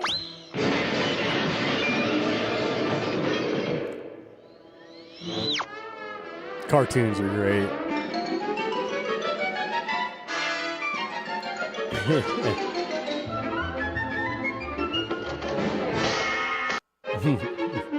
The Looney Tunes are great because this is real. Yosemite Sam, he's big talker when there's a fence in between him and the lion. Fence goes up. Whoopsie.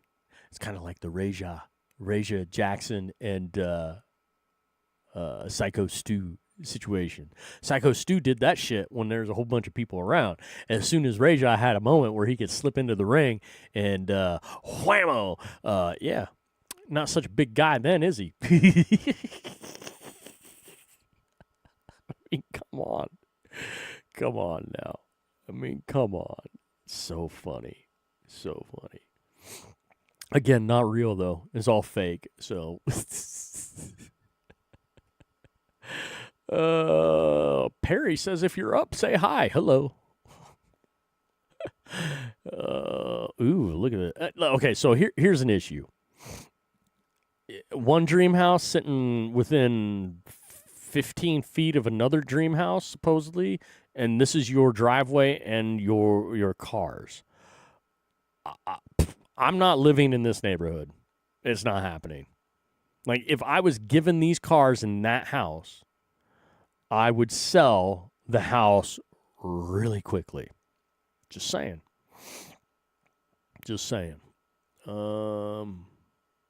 Chevy Mopar or Buick? Well, I'm going with I gotta go with the Chevy here. This is great. This Camaro is fantastic. These are I think these are 70s Camaros. These are great Camaros. I think they're fantastic looking. And I like how they did the gold and silver rim like that. That's great. Wheels. Let's see here. Buick's pretty nice too, though. Anyways,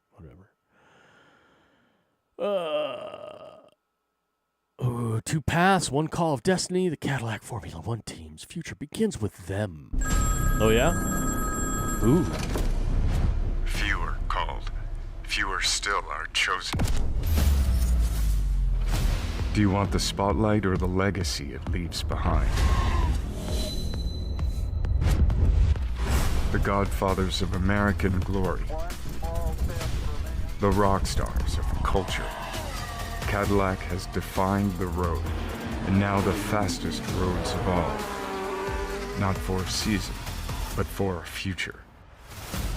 A man has but one destiny, but destinies are written together. We've been expecting you.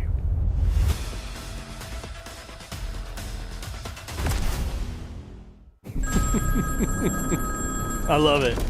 I love it. Fewer call. I love it. Ooh, look at these bad boys. Lancia, the Ferrari, and the Alpha. Oh man. Yeah, those are great. Cadillac Formula One team. I gotta say, I'm all over this. Like, I love it. Oh man, look at this. Look at this. Look at this. What? Such great looking cars. And think about that. Like, so you got the two Italians, and why don't we have two Germans? Because you got the AMG. Why don't you got the Porsche in there too? You got the Mercedes. Why not the Porsche? What? And look, you could do the Pagani as well. Like you've got more Italian cars, you got more German cars that are just all badass. But again, here it's great little repost there. Ooh, motorcycles. Oh, this is why you can't carry a gun. Oh, this should be very interesting. But look, Cadillac with the Formula One. That's going to be badass. I got to get me a Cadillac. I want a Cadillac. I want a Corvette. I'd like Chevy, Silverado, maybe. Maybe my driveway can just be a Chevy commercial, GM commercial. Get the fuck off there! Get off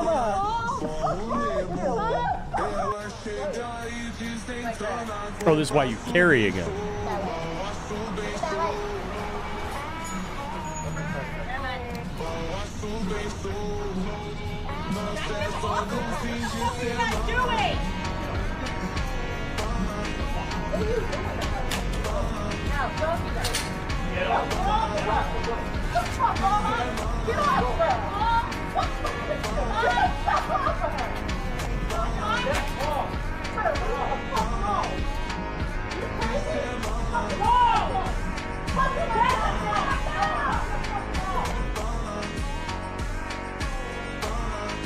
What the hell?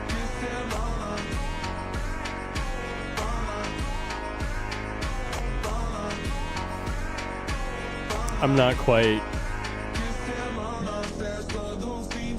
Like, where's the drama? Did I just get molested? Yeah, you did.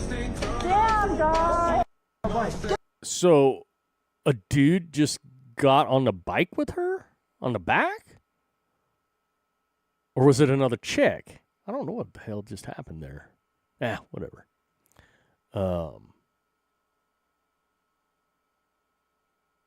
Holy shit, we're over 4 hours. There we go. There's a lot of Cadillac stuff going on right there. Let freedom reign. Oh, shit. What? A minute and 8 of this? Yeah, no. I'm tapping out of that. That's just way too much. Datsun. the 1979 Dutch Grand Prix of Zandvoort. Anyways, and we've cleared. Holy smokes. All right. Boom.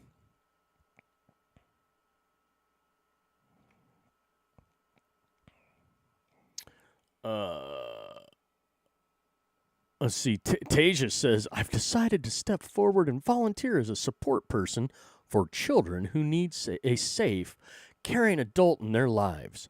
I hope, in my own small way, to bring comfort, guidance, and hope. I want to make a real, positive difference in a child's world. This is something I have been thinking about for a long time. So you're going to be a big sister, Tasia? I was talking about Raja Jackson, and now okay, Tasia. So Tasia's going to be a big sister. Awesome. I thought you wanted kids, Tasia. Thought you wanted kids. Anyways, all right. Good for you though. Good for you. We'll like and yeah. There you go. Good job. Probably cheaper than having a kid right now, honestly. Oh, look at these Porsches. The red, I just don't like the red. But look at, okay, so this gray, this is smoking. This, Now, if these windows were on here, if these windows were as tinted as this one, then we really would be talking. Man, I love Porsches.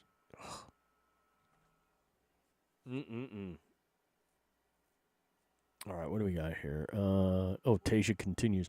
I will always stand for the children. Their safety and well-being must always come first. I will never turn a blind eye to those who seek to harm them, and I will do everything in my power to protect every child I can from danger, exploitation, or violence. Children deserve a world where they can grow, learn, and thrive without fear. Well, good for you, Tasia. Well, you've hit the sentimental mark. Oh, you didn't go wrong with that. Good job. There's certain things that you could say to people that they'll never disagree with. I have a tendency to say shit on purpose to get people to be irritated with what I've not to be outlandish or my mind goes to other places. I'm not a virtue signaling asshat. I don't think most people are on purpose, but I will tend to go the opposite direction of virtue signal.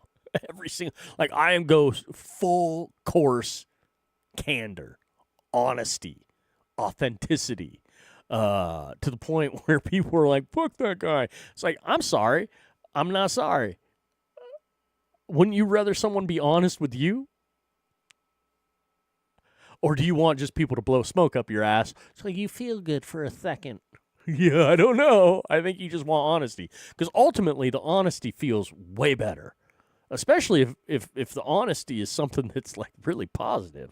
Not so great if it's not positive, but honesty is always positive, because if you can be met with the truth and you can handle the truth, that's a huge positivity no matter how you slice and dice it, because then you're learning from the truth. It's the only way you move forward in life. Anyways, all right. All right, I got to wrap this thing up. I've been doing this for over 4 hours today. First stream back, I'm already 4 hours and 21 minutes in. Crazy. That was not intended. Got into a great conversation with GE, which I was laughing damn near the whole time, because it's like, it's hard to have a serious conversation over something I don't take seriously. And I if he was audibly involved in the conversation, maybe there might have been a different tenor taken. But I think he and I did pretty well in the between the chat and the verbal. He thinks it's real. I don't. Either way, I think fuck the white trash dude. And he's like, I don't think he was like, fuck Ra'Jah Jackson, but he thinks he's crazy and was a little, crossed the line, which, okay, fine, whatever. There's a lot of people that think he crossed the line, but I think the guy crossed the line the first time around. And I'm not going to try to make excuses for either one of the guys because I don't really give a shit. My whole thing is the eye for eye thing. I'm a very eye for eye type guy on stuff. I don't, you don't do that with everything, but like something like that. And it's wrestling too. You got to do eye for an eye in wrestling. Wrestling always has eye for an eye. And again, if it was for camera, like the beginning of this, the initial assault, the big white hillbilly assaulting Ra'Jah Jackson, and it was filmed and it was for, then it's all, like I said, it's all for the show. So there you go. I mean, they tell you, they show you, they say it time and time again, and people are still, no, it was real. Come on now. Come on. All right, this is perfect timing because the fur babe's back in my face. Well, not quite in my face, but she's right there. And she's knocking stuff over now. Here.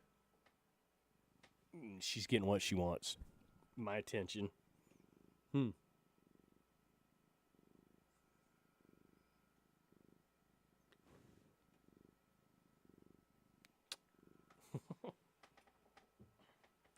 All right, I got to wrap this thing up. Anyways. Great cast. Probably going to do a reboot of episode 1. This is kind of a little snafu episode, but that's okay. Not a little episode by any means. A 4.5 hour, basically, just under 4.5 hours. Thanks for hanging out for all of those people that actually stuck through the whole dang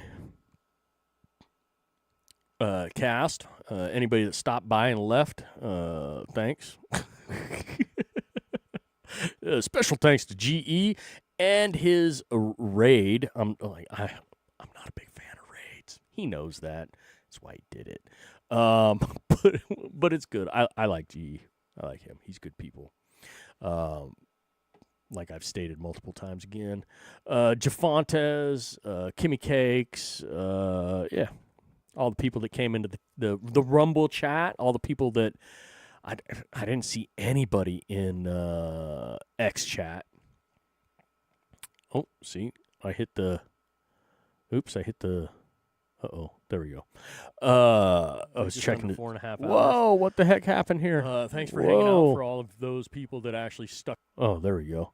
I hit a button and it opened up my audio for the X, and so we're getting a little of that. Fix that real quick though. It's like whoa, what's going on here? But yeah, got to get the heck out of here and take care of the fur babe. So, shoot. I don't have a smooth outro right now because I'm not able to just punch buttons like I did, like I had it set up. I got to get back to that. It's already driving me absolutely insane. It really is. But hey, until next time, which will be probably tomorrow. Yeah, at some point. I'm probably do a day cast tomorrow and then do a night cast. I try to get back into the swing of things here. But yeah, until then, speak up, speak out, speak freely. Much love, everybody. Much love. Peace.